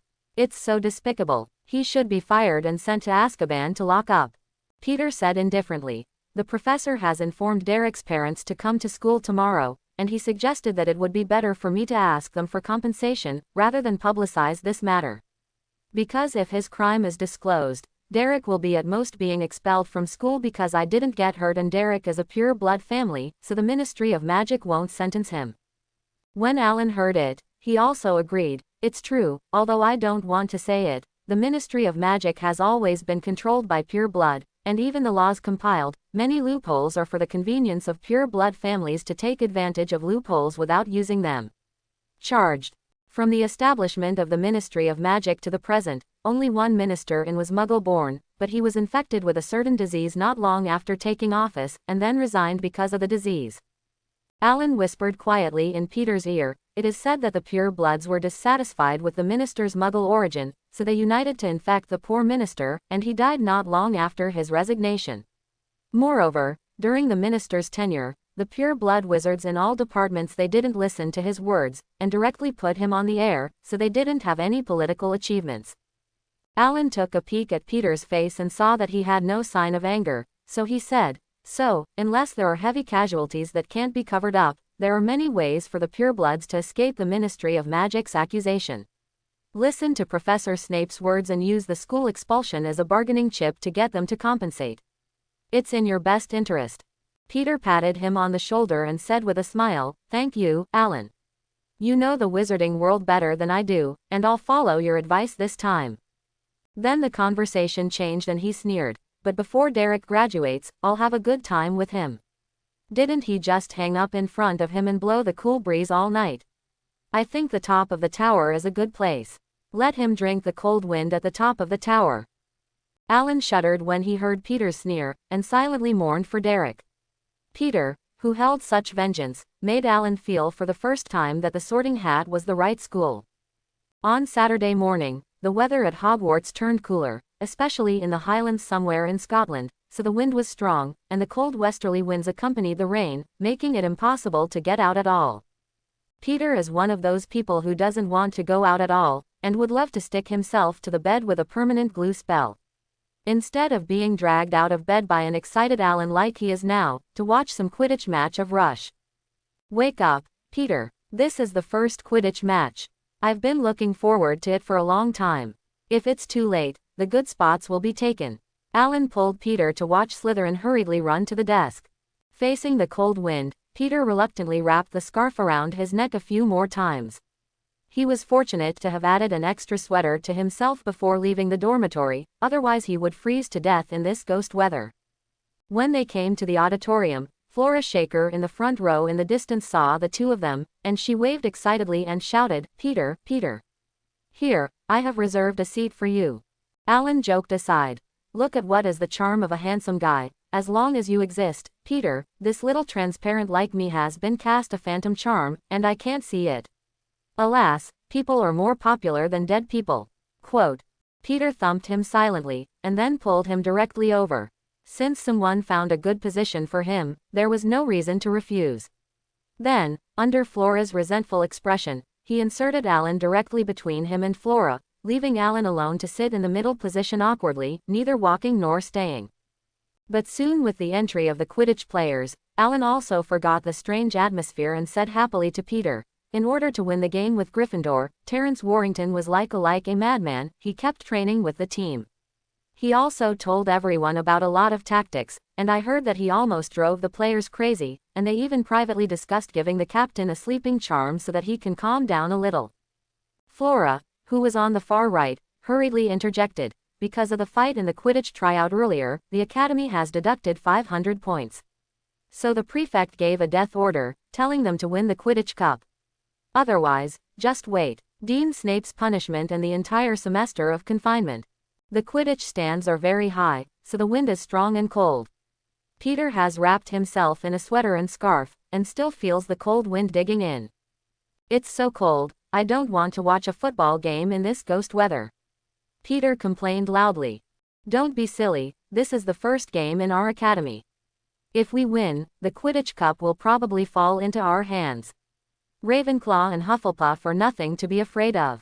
Alan was also freezing. Blushing, he was wearing less clothes than Peter, and kept pacing to keep warm. Looking at Flora again, perhaps for the sake of beauty, she was only wearing a thin layer of school uniform and her mouth was shivering with cold. Peter tried using the drying spell on himself, and it worked well, warming himself up. He immediately pointed his wand at Ellen and Flora, and the two shivering people suddenly felt warm all over their bodies. Alan asked in surprise, Peter, how did you do it? I'm not cold all of a sudden. Peter was speechless. This is a drying spell. Professor McGonagall used it for us on the first day of school. Who are we from the wizarding world? You should be familiar with this household magic. Alan smirked and said, we are only first-year freshmen, who would remember such a spell. But even with the drying spell, the cold rain that kept falling from the sky made everyone wet. Peter dried his rain-soaked hair and began to think of a way to prevent it from becoming hot and cold, and he would definitely catch a cold. Peter looked at the professor's chair and found that Snape was also sitting there at this time, and turned his wand upwards, forming an umbrella-like shield directly, blocking the rain. Suddenly he had an idea. He asked the two of them, do you have anything that you don't need? Give me one. I came out with you and didn't bring anything with me. Alan shook his head and asked, what are you doing? I want to use transfiguration to conjure an umbrella, otherwise it will rain non-stop in this ghost weather, and I will catch a cold when I go back. Peter explained. Hearing this, Flora took out a raincoat from the dragon skin pocket beside her. Is this okay? Peter looked at her in surprise. Since you brought a raincoat, why didn't you put it on? It's been raining here for so long. Flora blushed and said, you didn't bring it. I'm a little embarrassed if I wear it alone. Both Peter and Alan looked at the girl who usually looked charming and sassy in surprise, but they didn't expect to do this. Alan looked at the two of them, and then sighed with teasing, the power of love. Flora's face turned even redder when she heard this. 0. Peter slapped Alan hard on the head, telling him not to talk nonsense. Then calmly took over the raincoat and directly deformed the raincoat. With the effect of transfiguration, the raincoat quickly became larger and extended, and soon it became a large umbrella embroidered with silver snakes. Come here and help me open the umbrella together. Peter shouted to the dazed two. When the two heard it, they hurriedly opened the giant umbrella together. Under the open umbrella, 5 or 6 people can sit down. This kind of umbrella is very eye-catching and attracts other people in the stands. Peter then made a stone pier with a jack in the middle, and then fixed the giant umbrella on the stone pier, so that even the strong wind could not blow the giant umbrella away. Okay, so you can watch the game. Peter sat down with satisfaction, and greeted the other two to sit down for 3. Flora looked at Peter admiringly and said, we can only turn matches into needles now, and Peter, you can already make such a huge umbrella, it's amazing. Basic operations are actually not difficult, as long as you practice more, you can do it. Peter said modestly. But this seems to be modest, but in fact, the words of Versailles directly choked the two of them, and Flora, who was still trying to praise Peter, was speechless. When the other Slytherins in the stands saw the giant umbrella that Peter had transformed, they immediately learned to transform. The more powerful students also directly transformed into super large giant umbrellas. The students who were a little less skilled also transformed into small umbrellas that could barely cover the rain. Immediately, the Slytherin stands were filled with dense umbrellas. Some of them even cast magic directly on the umbrella surface to make the pattern on it move. And the slogan, Slytherin will win, was displayed. The movement in the Slytherin stands caught the attention of other colleges. The students of Ravenclaw and Hufflepuff also made umbrellas. Among them, Hufflepuff students were the most united. The senior students made umbrellas that could hold several people for the younger students who could not be changed. A group of people, crowded together in an orderly manner, ready to watch the game. Gryffindor's students didn't want to learn Slytherin at first, but the other 3 academies all erected umbrellas and watched the game comfortably, while themselves and the others were still soaking in the rain, and they immediately gave up the last bit of mind, and quickly changed their minds. Pile of umbrellas, but also very flamboyant golden and red umbrellas, embroidered with moving griffins, and looping. Gryffindor wins, in large letters. Welcome to the first Quidditch match of the new term at Hogwarts. I'm Marina Williams from Hufflepuff. It's Gryffindor and Slytherin today. The players haven't entered the field yet, but the scene is already very lively. Especially in the auditorium of each academy, everyone used transfiguration to conjure umbrellas to keep out the rain. It's really spectacular. I think Professor McGonagall, who is a master of transfiguration, definitely glad to see a scene like this. And the one who started it all was Peter York from Slytherin's first year. Oh look, this little guy is so handsome. He smiled at me. Merlin, if I were a few years younger, I'd definitely chase him as a boyfriend. Of course I can wait for him to grow up if he wants to. Miss Williams, this is the scene of the game. Please focus on Quidditch itself. Professor McGonagall on the side hurriedly corrected the narcissist. Okay, Professor McGonagall. Irena Williams quickly returned to the topic. Now that the players have entered the field in an orderly manner, and the referee Mrs. Hooch has also come to the scene, she will act as the most impartial referee and will judge the behavior of the players of the 2 teams. Sentencing. Ow, Mrs. Hooch opened the box, and first the snitch took off. The little guy was flying so fast, he disappeared in the blink of an eye. Hope seekers on both sides can find it. Next is the bludger launch. These 2 hot-tempered guys always want to knock everyone off the broom. I remember last year, but another unlucky guy broke his jaw. I hope today's game can be smoothly. Mrs. Hooch's got the quaffle. It's thrown into the air. Oh, it was Gryffindor chaser Adolf Patel who got the quaffle first. He's sprinting towards the ring with the ball. Good job. Patel managed to throw the quaffle into the hoop after 4 consecutive hits. 10 points for Gryffindor. In Slytherin's auditorium, everyone let out a disappointed voice in unison. Peter sat on the seat, holding a box of BB-Da flavor beans, slowly trying the flavor. He didn't look through the binoculars like the others, but he had good eyesight and was able to see the details of the game clearly. If anyone looked into Peter's eyes, you will find that his eyes at this time are very similar to those of an eagle, very deep and sharp. Alan sat down in disappointment, only to find that Peter didn't bring a telescope, and said in surprise, "You didn't bring a telescope." Then he handed the telescope over with a face full of reluctance. "You can use mine first, or else it would be boring to sit and watch." Peter shook his head, pointed to his own eyes and said, "No, my eyes can see clearly. And better than your binoculars." Alan shook his head in disbelief. "How is it possible? Your eyes are not telescopes, how can you see such a far distance?" But then he found that Peter's eyes AC/DC were not the same as usual, they became very eagle's eyes. He asked in surprise, "How did your eyes change?" "It's the eagle eye spell, a very biased spell. Magic is so magical. I'm using eagle eyes now, so I can see everything on the field. I can even see where the snitch is," Peter said complacently. The eagle's eyes matched with the handsome face, showing a wild beauty. Alan didn't notice the spell Peter said at all, but focused his attention on the snitch. He pulled Peter in surprise and asked, "Have you really seen the snitch? Where is it? Let's prompt the seeker quickly. Let him catch the snitch before Charlie Weasley. Then we win."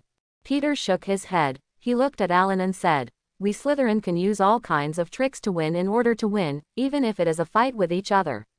But it must not be cheating, otherwise, if it is discovered, the entire Slytherin will be embarrassed." Alan listened to Peter's words, thought for a while, and gave up the idea of cheating. But he still pestered Peter and said, "Hurry up and use the eagle eye charm for me, it's much more useful than a telescope." Flora on the side also expressed her desire for Hawkeye. Peter did not refuse, and directly used his wand to cast magic on their eyes, and the eyes of the 2 became eagle eyes. Alan opened his eyes wide, looked towards the playing field, and exclaimed, "What a second! It's much clearer than a telescope, and you don't need to hold it with your hands. If you give it to each team player during the game, release the eagle eye charm, isn't that invincible?" Peter tapped Alan's head with his wand. "Are you stupid to be a Quidditch referee? The Ministry of Magic Sports Department clearly stipulates that players must not use the eagle eye charm during the game." Hogwarts may not have checked that. Yan, but once you use it, if you find out later, don't want the Quidditch cup. Alan smiled embarrassingly. I just said that, and such a remote spell, only you bookworm will know. On the field of competition, the anger that had been suppressed by both sides gradually erupted. Although the previous fight was interrupted in the middle, the 500 points that were deducted have not been made up now. Both sides put the fault on the other side and want to take advantage of this Quidditch match to defeat the other side and win the Quidditch game. The first game of the Ditch Cup. Slytherin Captain Warrington is the chaser, while Gryffindor Captain Charlie Weasley is the seeker. At this time, Charlie was looking for the golden snitch in the whole court, and he didn't notice that Slytherin's batter came quietly behind him, and then slammed him on the head. Charlie went unconscious and fell off the broom, causing exclamations on the field. Fortunately, the center of the field was soft sand, which did not cause Charlie to suffer secondary injuries.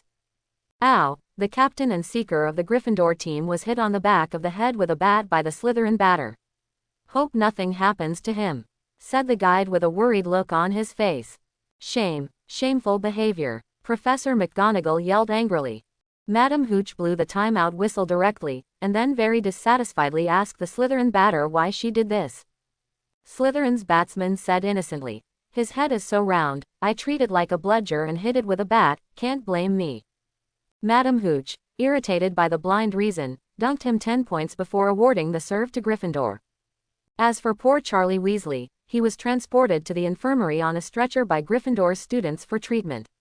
Now that there is no seeker and captain's command on the field, Gryffindor is completely lost, and is almost overtaken by Slytherin. Goalkeeper Oliver Wood, who was not yet the future team captain, was in a hurry to meet Slytherin's wild pitches, many of which he failed to stop. The score also becomes 10-90. And 10 is Gryffindor. Then Oliver Wood also stepped into Charlie's back path and was directly hit in the face by a bludger. He fell down. Without seekers and goalkeepers one after another, Gryffindor became a sieve and was besieged by Slytherin frantically. The score had been pulled to 10-160, and then he found the golden snitch without any pressure, and finally ended with such a disparity score of 10-310. Today's game. In the auditorium of Slytherin, the students no longer had their usual restraint and cheered wildly. Even Flora Shaker, who had always maintained a ladylike temperament, patted the chairs happily. And Alan White was so happy that he jumped on the chair and danced random steps, shouting, "We won!" Peter was also very happy, although the win was a bit unglamorous, but after all, it was a win, and it was the result of the game with such a dangling score. In this way, Slytherin can pre-book the Quidditch Cup, because Ravenclaw and Hufflepuff do have a certain gap between Slytherin and Gryffindor in Quidditch matches. He hadn't lifted Hawkeye yet, so he happened to see the Lost Twins in the Gryffindor auditorium. Then he noticed that the Ravenclaw and Hufflepuff students weren't too happy either. Apparently Slytherin's profile at the other two academies was not good either. Back in the Great Hall, unlike the beaming Slytherin, the most active Gryffindor students on weekdays were very quiet at this time, and even Ravenclaw and Hufflepuff were not in high spirits. No matter what they thought, the people of Slytherin kept bragging about the bravery of Slytherin just now to the people around them, and then mixed a few words to ridicule Gryffindor. Peter sat in his seat and felt the atmosphere was not good. Gryffindor was already disappointed with the loss, and was already holding his breath. Now the people of Slytherin are starting to sneer again, and the smell of gunpowder on both sides is already very strong. It will explode at any time. A Slytherin student laughed loudly. Did you see that? The seeker from the Gryffindor team, he was so stupid, he fell straight off after being hit with a stick, and he hasn't woken up yet. Is he being hit? Bad brains, going to St. Mungo's hospital. Shut up, you won a disgraceful game by disgusting means. Even if you win the Quidditch Cup, we won't approve of it. One of the Gryffindor Quidditch players yelled angrily at him. Yes, you are a bunch of clever clowns. In a real showdown, you are not even as good as Gryffindor's toes. Slytherin serpents, go back to your slimy dungeons, scumbags. Yeah, to brazenly say hit Charlie's head for a bludger. Are his eyes for decoration? The people of Gryffindor were angry, and the people of Fan-Fan-Chow Slytherin sneered. Peter, who was caught in Slytherin, looked at this scene helplessly, and had a premonition that he was going to have another Academy group fight. Then he took out his wand and prepared to protect himself as soon as possible. He didn't want to be hit by a spell that came out of nowhere. "What are you doing?" A cold voice came, and Snape walked in from outside the door, instantly making the tense atmosphere that was just a little bit poured cold water. "Gryffindor deduct 10 points, Snape said with a wicked smile, looking at the angry Gryffindor students. "Turn a blind eye to the more arrogant Slytherin student behavior on the side." An indignant Gryffindor student wanted to come forward to make a theory, but a classmate on the side quickly covered his mouth and pulled him back. If he talked back, he would be deducted even more points. Peter rubbed his forehead with a headache. No wonder Slytherin was notorious, even Snape was so blatantly partial to the academy, plus these arrogant students, no wonder people looked at Slytherin with a special look. The smell of gunpowder in the auditorium was strongly suppressed by Snape, and both sides could only calm down and stare at each other with their eyes, as if they could shoot magic from their eyes and hurt each other. Peter looked at this situation speechlessly, and could only drink his afternoon tea with his head down, never participating in this kind of college dispute. When it comes to Slytherin's side, the Weasley twins will probably end their friendship. And he can't betray his academy, so it's best to be invisible at this time. Suddenly an owl flew down from the skylight and landed in front of Peter. Peter was a little surprised. He opened the letter from Owl. It turned out to be from Hagrid. The letter said that Professor Kettleburn agreed with him, and then told him to bring the Phoenix, because Professor Kettleburn couldn't wait to see the Phoenix. "Who sent it to you?" Alan asked curiously. Peter squeezed the envelope and said, "I recently met the gamekeeper at Hogwarts, and he and Professor Kettleburn, the teacher of the conservation of magical creatures, and I want to visit him." Alan said in surprise, "Protection of magical animals? Isn't that an elective that we only took in the 3rd grade, why are you looking for him now?" "It's good to get acquainted in advance, and I heard that he also has some magical animals I want to meet," Peter said, then looked at Alan. "Are you going?" Alan shook his head quickly. He didn't want to know this crazy professor who tossed himself with only one hand and half a leg. Immediately he said worriedly, "You should be careful. I heard that Professor Kettleburn always likes to keep some dangerous animals. I almost set Hogwarts on fire again. If Dumbledore didn't care much, I'm afraid there have been more than 60 times of school probation." Peter smiled and reassured, "Don't worry, Professor Kettleburn doesn't have so much energy now, he wants to meet my Phoenix today." Alan said enviously, "Your Phoenix is probably the dream pet of all wizards. It is so gorgeous and powerful, much stronger than an owl. And now only you and Dumbledore have a Phoenix, which is an honor." Saying goodbye to Alan, Peter left the Great Hall, came to Hagrid's hut, and knocked on the door. The door opened, and the first thing that rushed out was a big dog with a mouth full of saliva, causing Peter to quickly take a few steps back. "Yeah, stop," Hagrid commanded the big dog, emerging from the cabin. Then he looked at Peter and said with a smile, "I thought you were going to be a little late, but you can't wait to meet those little guys." Peter said excitedly, "Of course, I used to live in the Muggle world, and I have never been in contact with these magical animals. Now I have the opportunity, of course I won't miss it." But he was excited about the upcoming integration opportunity. "Come in and have a cup of hot tea, and I've got some rock cakes. I'll have to get something ready to take you to the Forbidden Forest and meet Celtic-born and pets like him." Hagrid welcomes Peter inside the cabin. As soon as he heard the rock cake, Peter was curious, how hard could it be that the Harry Potter trio would avoid it? As soon as he saw the rock skin cake that Hagrid handed over, if he hadn't known in advance that it was a cake, he would have thought it was a stone. Facing Hagrid's expectant gaze, Peter could only bite the bullet, and then he took a bite. "I feel like my tooth is going to fall out." The taste of the rock cake is not difficult to accept, but it is daunting that it is comparable to the hardness of the rock, almost the same as the Russian big leba bread, which can be used as a brick. Taking advantage of Hagrid's inattentiveness, Peter quickly cast a fluffy charm on the rock cakes. This time, it was easy to chew on them. Peter quickly finished the rock cakes in his hands. Hagrid said very happily, "I didn't expect you to like the rock skin cakes I made so much. Don't worry, I still have them here." He took out a few more rock skin cakes and handed them to him. Peter wanted to cry without tears, took the cake quickly, stuffed it into his pocket, and said, "I'll take it back to the dormitory to eat later. Let's hurry up and see Professor Kettleburn. I have to go to Professor Snape's office, so I can't delay." "Oh, poor boy," Didn't expect Snape to be so strict with his own academy. Hagrid apparently misunderstood Peter's words, thinking he was locked up, and looked at him sympathetically. Peter didn't explain. He was looking at the points in the system and just wanted to quickly integrate his bloodlines and improve his strength. Hagrid picked up a crossbow on the wall, then a machete, and took Peter and Fang to the Forbidden Forest. The Forbidden Forest was deep. Hagrid led Peter along a path hidden deep in the forest, murmuring, "To be honest, I shouldn't have brought you into the Forbidden Forest. You have to follow me closely, don't get lost." Quote. Peter looked at the crossbow and machete in Hagrid's hand, and asked unsafely, "Hagrid, you only carry these two things, are you not afraid of any accidents? After all, there are dangerous animals such as werewolves in the Forbidden Forest." Hagrid clenched his fists at Peter and said complacently, "Don't worry, I can beat those things with my hands, and I've gotten to know the animals so well that they won't be dangerous. Of course, for you little wizards, here is indeed very dangerous. That's why Dumbledore repeatedly asked the students not to enter the Forbidden Forest.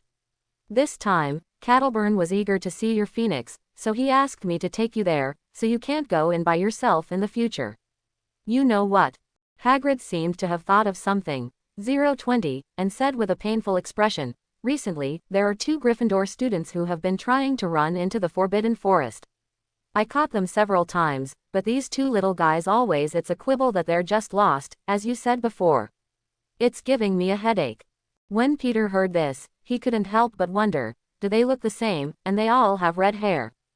Hagrid looked at Peter in surprise. "Yes, a pair of guys who look alike, do you know them?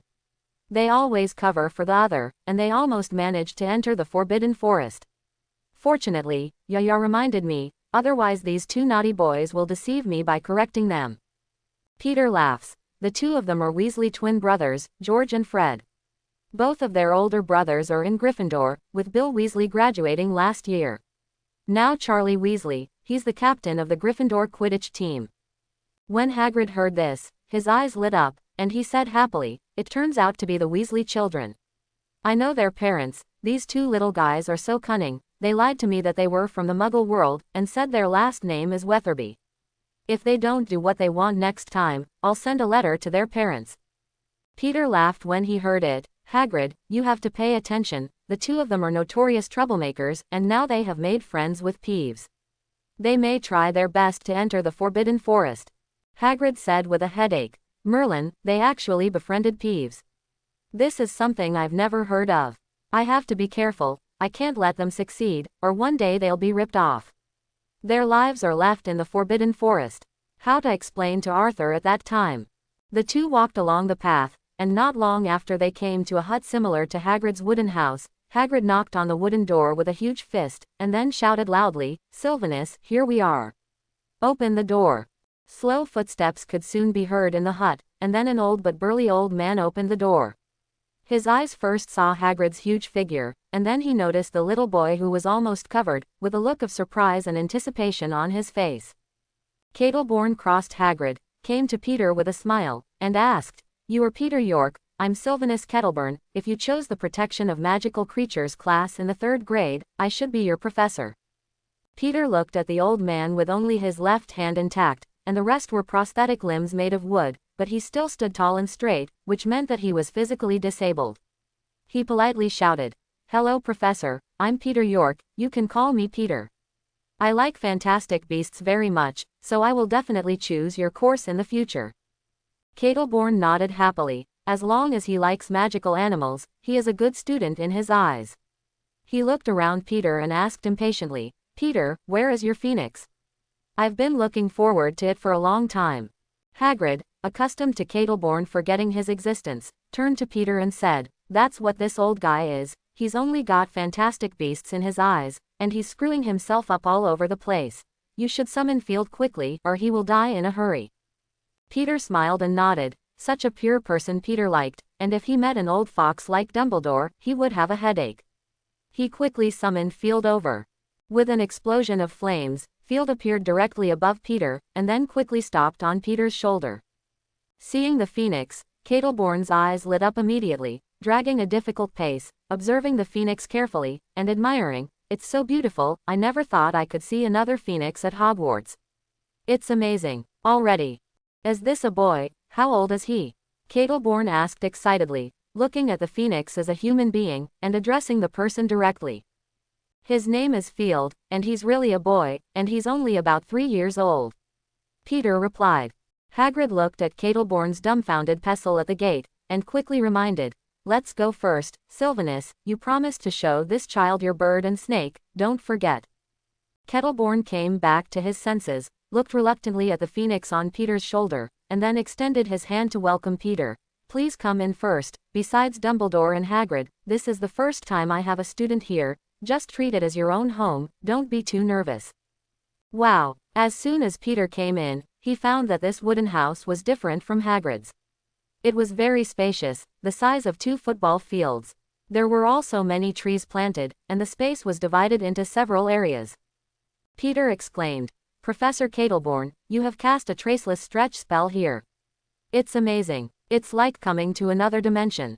Catelborn looked at the 11-year-old in amazement, hearing Hagrid say he was from the Muggle world, but didn't expect to have such insight. I didn't expect you to know the traceless stretching charm. I'm not quite magical here. You'll be even more surprised if you see Newt Scamander's box. Catelborn waved his hand modestly. Of course Peter knew about Newt Scamander's magical box. He pretended to be ignorant and said, I heard that Mr. Scamander's box is full of magical animals he has rescued from all over the world. Is this true, Professor? Hagrid sat down on the sofa, making the wooden sofa make an overwhelmed sound. He preemptively said, This is more than that. I have been in Newt's suitcase, except that the entrance is too small and almost caught me. It is very huge, and it can hold the entire Hogwarts castle. Now, really wonder how Newt did it. Catelborn looked at Phoenix Field carefully, and said without looking back, I do know about this. When Newt Scamander was expelled for keeping dangerous animals in the school, it was the entire Hufflepuff student. Helped him cast a spell together to make his box fit the magical beasts he kept. Dumbledore also helped a lot. After a few chats, Peter couldn't wait to ask, Professor, I don't know where your birds and snakes are, can I go see them? Catelborn nodded, dragged his heavy body, and led Peter to the space separated by the north. He said proudly, there were only 2 of these bird snakes at first. After so many years of cultivation, it has developed into a group. In the future, I will put them in the Forbidden Forest to live, and by then, except for the Far East, this will be the largest breeding ground for birds and snakes in Scotland. When I came to the breeding ground for birds and snakes, I saw that among the thick fallen leaves, there were several large bird nests built artificially, covered with withered grass, and the most striking thing was the silver eggshells accumulated in the nests. Under the irradiation of light, it emits the quality light of pure silver. And between these eggshells, there are magical creatures that look like snakes, but have bird feathers and wings, and they look vigilantly at the people outside the nest. Catelborn took out a few bugs from his pocket and distributed them to Peter and Hagrid. Then he approached the bird snake first, and when the bird snake wanted to rush up to bite him, he held the insect in his left hand and shook it in front of the bird snake. After shaking, these gluttonous birds and snakes gave up their attacks, eager to eat the insects in his hands. He immediately lured a bird snake into his palm with a worm, and then fed it to it. The bird snake that ate the insect was no longer wary of Catelborn, but put it in his hand.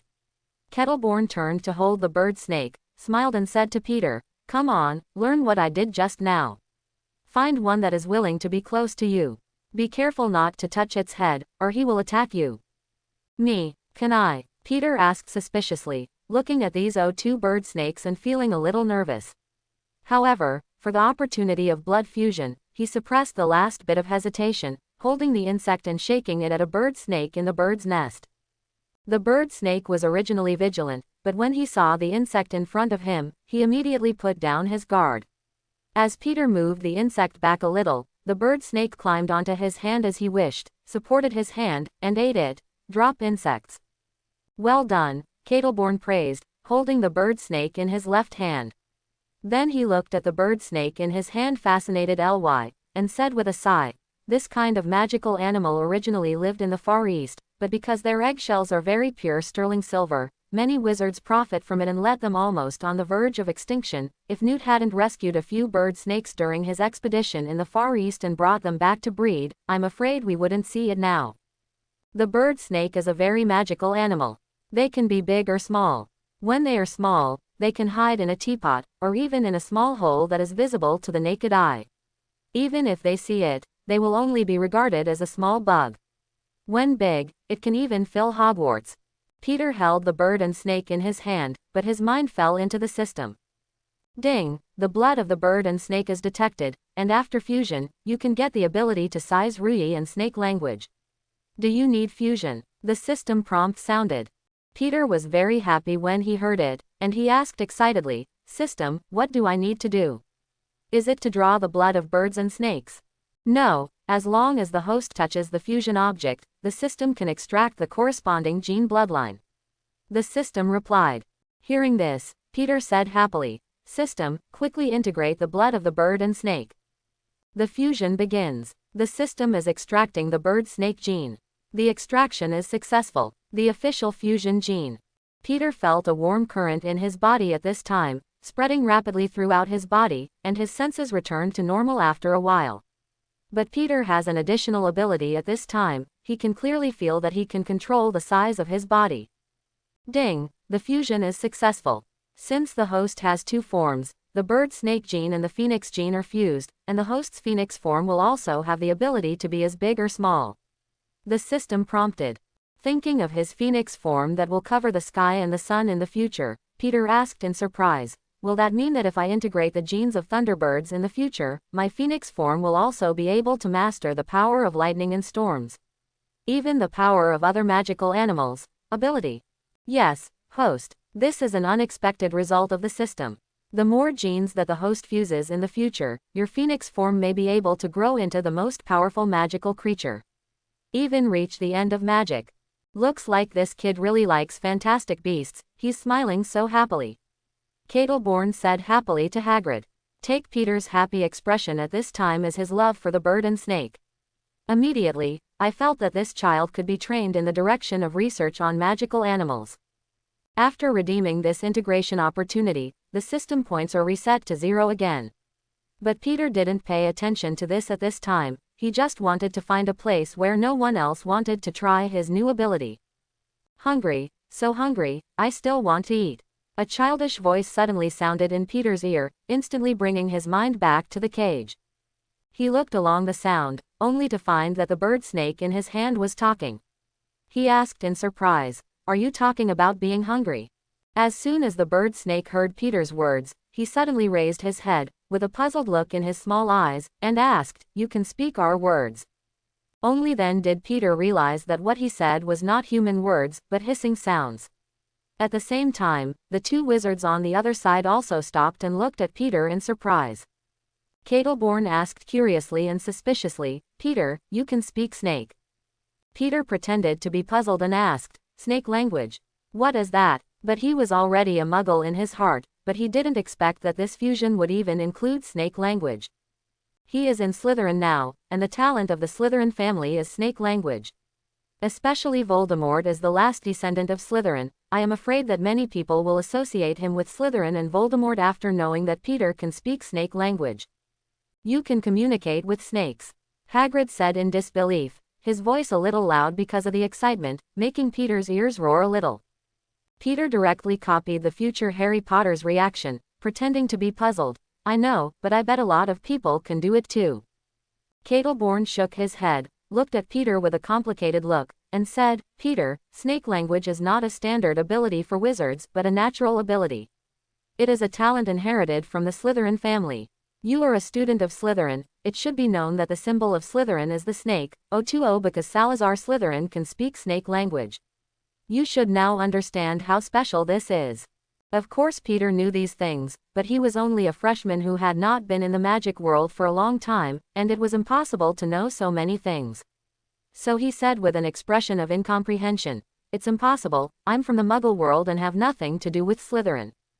Catelborn guessed, "Perhaps your ancestors have people from the Slytherin family. In your generation, the wizard's blood has awakened, so you have stimulated your snake language talent." Peter nodded as if he understood, but he almost died of laughter in his heart. He and Slytherin couldn't get on with each other. After experiencing the initial surprise, Hagrid quickly accepted it. He himself is a half-giant, so he did not have much resistance to these bloodlines, but said suddenly and clearly, I said how the Sorting Hat, that's why you got sorted into the Slytherin scumbags. Or I'd say you should get sorted into Ravenclaw, or Gryffindor. Peter is somewhat interested in the talent of snake language. He wonders if he will be able to communicate with the basilisk in the secret room in the future.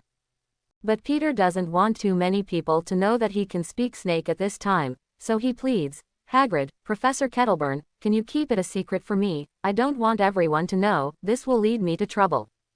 The two grown-up wizards agreed to his request directly, but Peter was mentally prepared to be known by Dumbledore. After leaving the reluctant field for Professor Kettleburn's observation, Peter followed Hagrid to the outskirts of the Forbidden Forest. Peter looked at the lush woods around the Forbidden Forest. The sun dipped through the gaps in the leaves and shone in the woods, making it quiet and beautiful.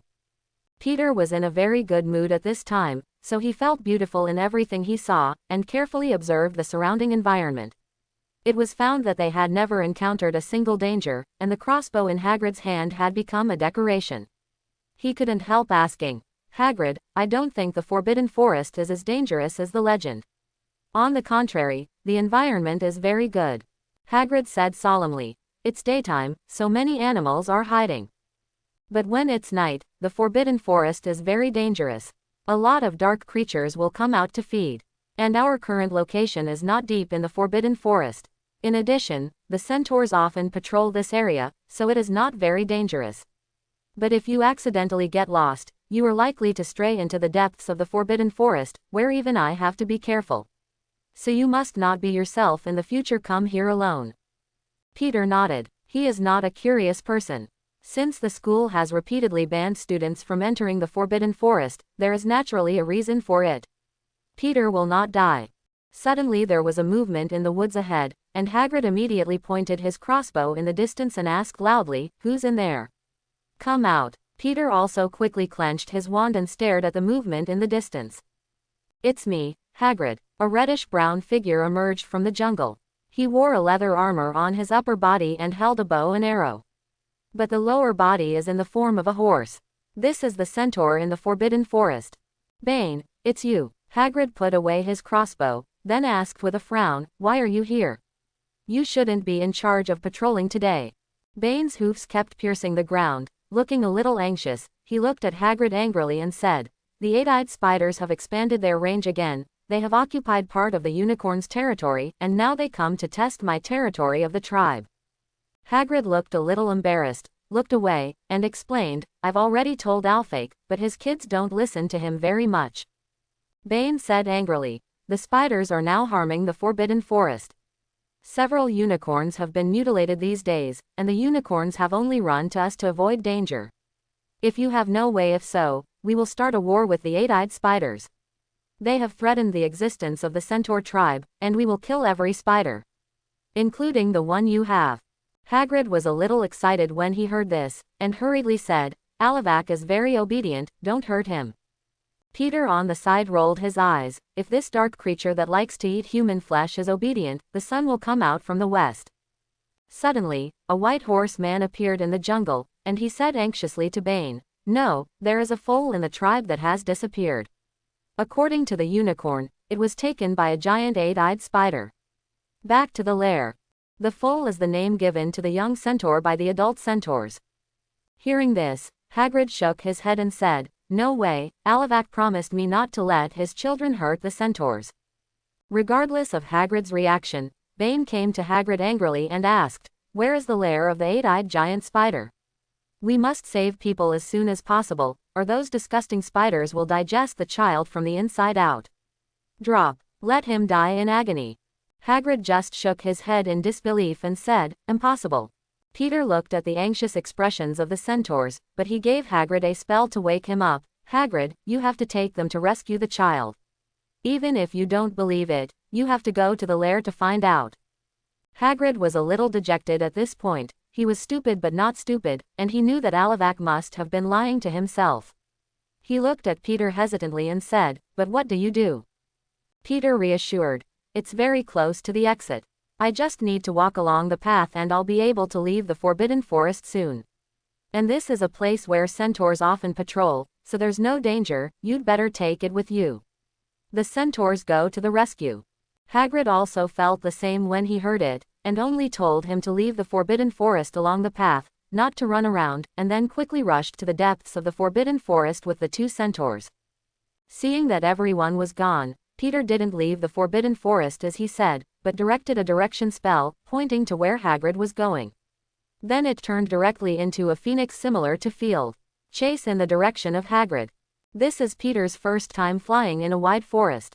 He used to fly at home in phoenix form at most, but not as comfortable as he is now. He just wanted to rush as fast as he could, and then he disappeared into the spot as a flame, and reappeared above Hagrid's head. Peter was stunned. He didn't expect this teleportation method. He mastered it as easy as eating and drinking. And it was not as uncomfortable as apparition. When he teleported, he just thought about it as soon as possible arrive at Hagrid's side, and then appear here directly, without going through any mysterious passage.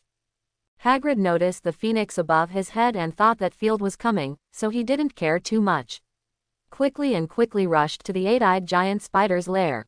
Peter is in the form of a phoenix at this time, and he is flying high, so he can clearly see the dense 8-eyed giant spiders lurking in the surrounding jungle, ready to attack these people. Peter shook his head silently in his heart. According to the current situation, I am afraid that neither the centaurs nor Hagrid will be able to reach the lair for a while.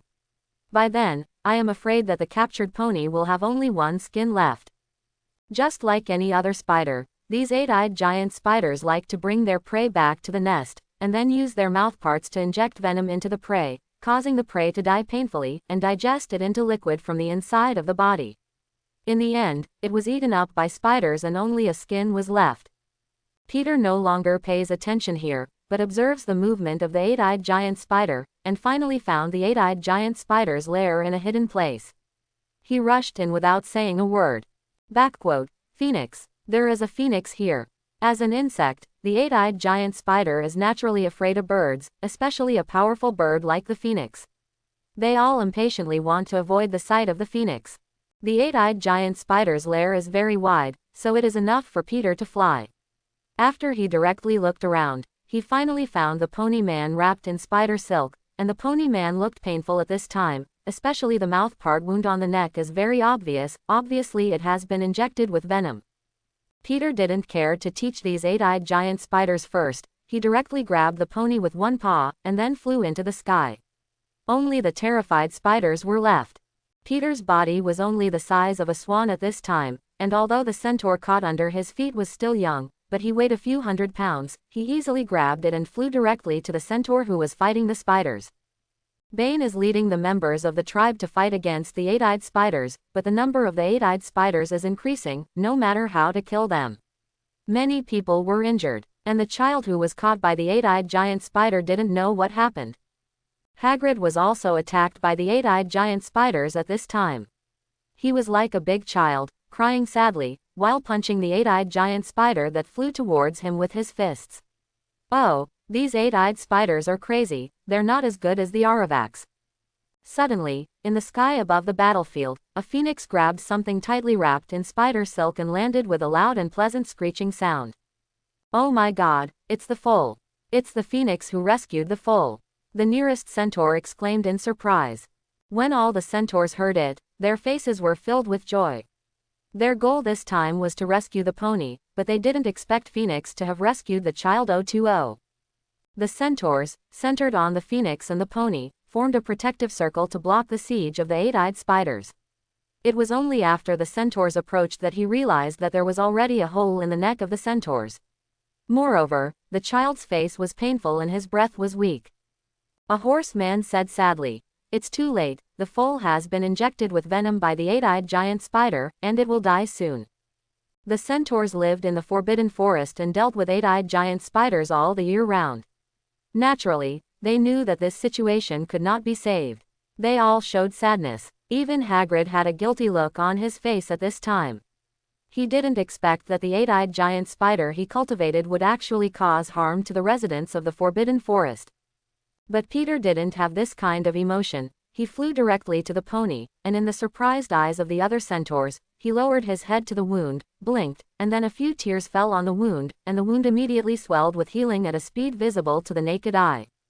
After that, the pony's breathing became stronger and stronger, and the pale complexion became ruddy.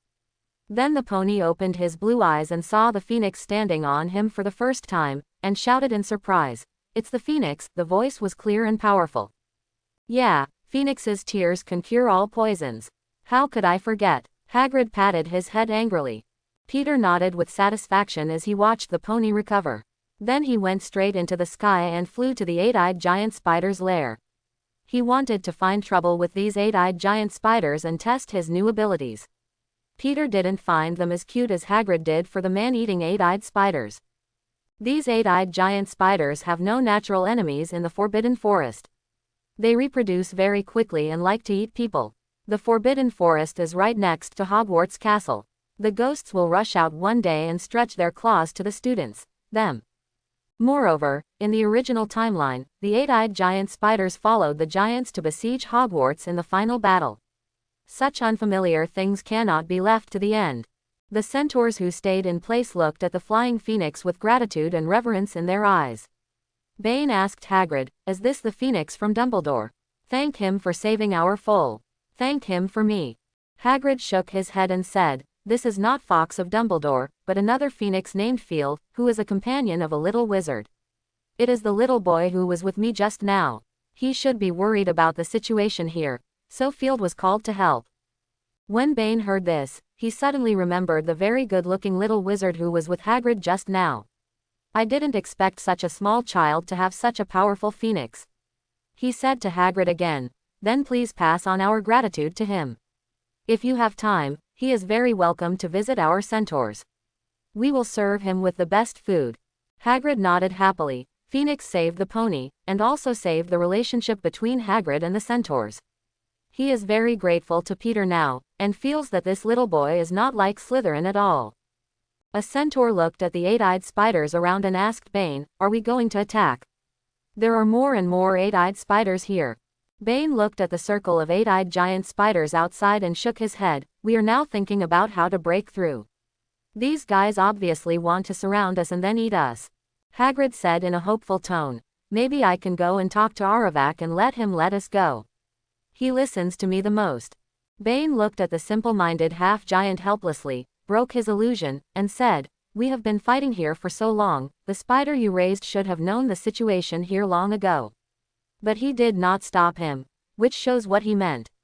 If you go out, those eight-eyed giant spiders will eat you up." "No, it won't." Hagrid's huge tears fell again. "Alavak is the best. When I raised him, he was a little fluffy. Later, I was afraid that he would be lonely, so I found a wife for him. He wouldn't be so ruthless." "Woohoo!" Ronan, the most grumpy among the centaurs, roared directly, "It's your little cutie who made the unicorns homeless. They ran rampant in the Forbidden Forest, exterminating many races, and even more races. Move in, now that they have nothing to eat, they're after us. They're eight-eyed spiders, they're dark creatures, and they don't have feelings." "That's just lying to you, idiot." Hearing this, Hagrid cried even more sadly. His huge eyes kept dripping, and his sad cry was more like a roar. However, they had wronged Aravaki, and Aravaki was very grateful to Hagrid, because Hagrid not only rescued himself, but also found a wife for him, and then multiplied in the Forbidden Forest. It's just that the current Aravak is looking at the cave in horror, being set on fire by a phoenix, and many eggs that have not hatched are directly burned by a fire. The phoenix setting fire is different from the fire dragon spewing fire from the mouth. At this time, Peter is like the whole body is on fire. Every feather is burning with red flames, and the place he touches will quickly ignite. Fires were lit everywhere by Peter, and the spiders in the cave were trapped in the lair by the fire. "Phoenix, why did you do this? We have no grudges in the past. Why do you want to destroy my clan?" Aravak shouted in despair. Hearing that, Peter landed directly on the ground, transformed into a human form, looked at him with a funny look, and said, "This is not where you live. It was Hagrid who brought you into the Forbidden Forest. Tell me about the dozens of you. How many species have been eaten to extinction in the past year? If you continue to reproduce, wait until you have eaten all the creatures in the Forbidden Forest. Your target is probably the students at Hogwarts. Are you a human?" "No, I can smell it. You are a phoenix." Aravak looked at the little boy who had transformed from a phoenix into a human in surprise, and then said unwillingly, "The law of the jungle is the law of the jungle, and they are not adapted to it." Law, eaten by us, this is a puzzled fact. Why do you want to do it according to human thinking? Peter looked at the eight-eyed giant spiders that were quietly approaching, and sneered, "Because I am a human." Then he turned into a flaming phoenix again, and used new skills. He saw the swan-sized phoenix, which quickly changed into a flaming phoenix. It was big, and it didn't take long for it to be about the size of a giant dragon, and the flames around it became even bigger. Those eight-eyed giant spiders who wanted to sneak attack were burned to ashes before they got close. Peter looked at his huge body at this time and was very satisfied. The size he inherited from the bird snake is very useful. He now feels that he can get bigger. It's just that the area of the cave is limited, so it is maintained at the size of a giant dragon. The body directly ignited everything in the cave. Alavak was turned into ashes before he even said a word. The flame on Peter's body was a magical flame, not an ordinary fire, so the lethality was evident. There was flames in the cave, but nothing happened to Peter in it. He was like a king on fire, and the flames around him were dancing and cheering for him. After solving the spiders in the cave, Peter sucked it directly, and the surrounding flames fell into the mouth one after another, leaving only scorched objects around. Then he flew straight out, and he remembered that there were more spiders outside than in the cave. Phew. The centaurs were breaking through. They guarded the pony in the middle, and slashed hard. It's just that there are too many eight-eyed spiders around. Many centaurs have added a lot of wounds. Everyone is struggling to resist, but their confidence has gradually lost in their hearts. They can't fight so many eight-eyed giant spiders, especially the venom sprayed by the eight-eyed giant spiders, which makes many injured centaurs even worse, even pulling bows and arrows. Can't get up. Only Hagrid held the machete with tears on his face and kept slashing at the eight-eyed giant spider, but how could he be the opponent of so many eight-eyed giant spiders alone? While waiting for everyone to despair, a phoenix roar sounded that surprised everyone. The phoenix that had just flown away reappeared, and a fiery flame was burning on his body, and quickly circled around the centaurs in a circular trajectory at a low altitude, a wall of flames. Standing directly between centaurs and eight-eyed spiders. Many eight-eyed giant spiders turned into ashes the moment they rushed through the flames. This scene made the arrogant eight-eyed giant spiders stop the siege and began to want to evacuate. But Peter didn't want to let them go. He went straight to the fastest flying speed, chasing the fleeing eight-eyed giant spider. When these eight-eyed spiders are brushed by Peter's flames, they will burn quickly and ignite other spiders in a panic. In an instant, the surrounding is a sea of fire. Only the centaur and Hagrid, who are protected by a wall of fire in the middle, are spared in difficulty. The horse people couldn't help swallowing when they watched this scene. Ronan said to Bane, "I finally know why Phoenix is rated as 4x dangerous by the Ministry of Magic. According to this terrifying ability, if it is not considered that Phoenix is relatively docile and generally does not attack people, I am afraid that the dangerous level is still higher. Take it to the next level." Bane shook his head, his eyes full of reverence, and said, "We shouldn't be afraid of him. If it weren't for him, we'd be dead and wounded. His fire is clearly the fire of salvation." Hagrid also wiped his forehead and murmured with his Adam's apple rolling, "I didn't expect Phoenix to be so scary. Then I've only escaped death by teasing Fox before." It didn't take long before there wasn't a single eight-eyed spider around, only the flames were burning. Peter devoured the flames again to avoid burning the entire forest. Seeing that there was nothing to do around, Peter flew around everyone to say hello, then turned into a flame and teleported away. As soon as Peter left, Dumbledore appeared directly in apparition. He looked at the scorched land around him, as well as the stumps of some eight-eyed giant spiders, and was very surprised. He turned to look at the group of people who survived. "Perhaps you can explain to me what is going on here." Peter appeared again, in the bathroom in the dormitory. After transforming into a human form again, Peter walked out of the bathroom and went outside.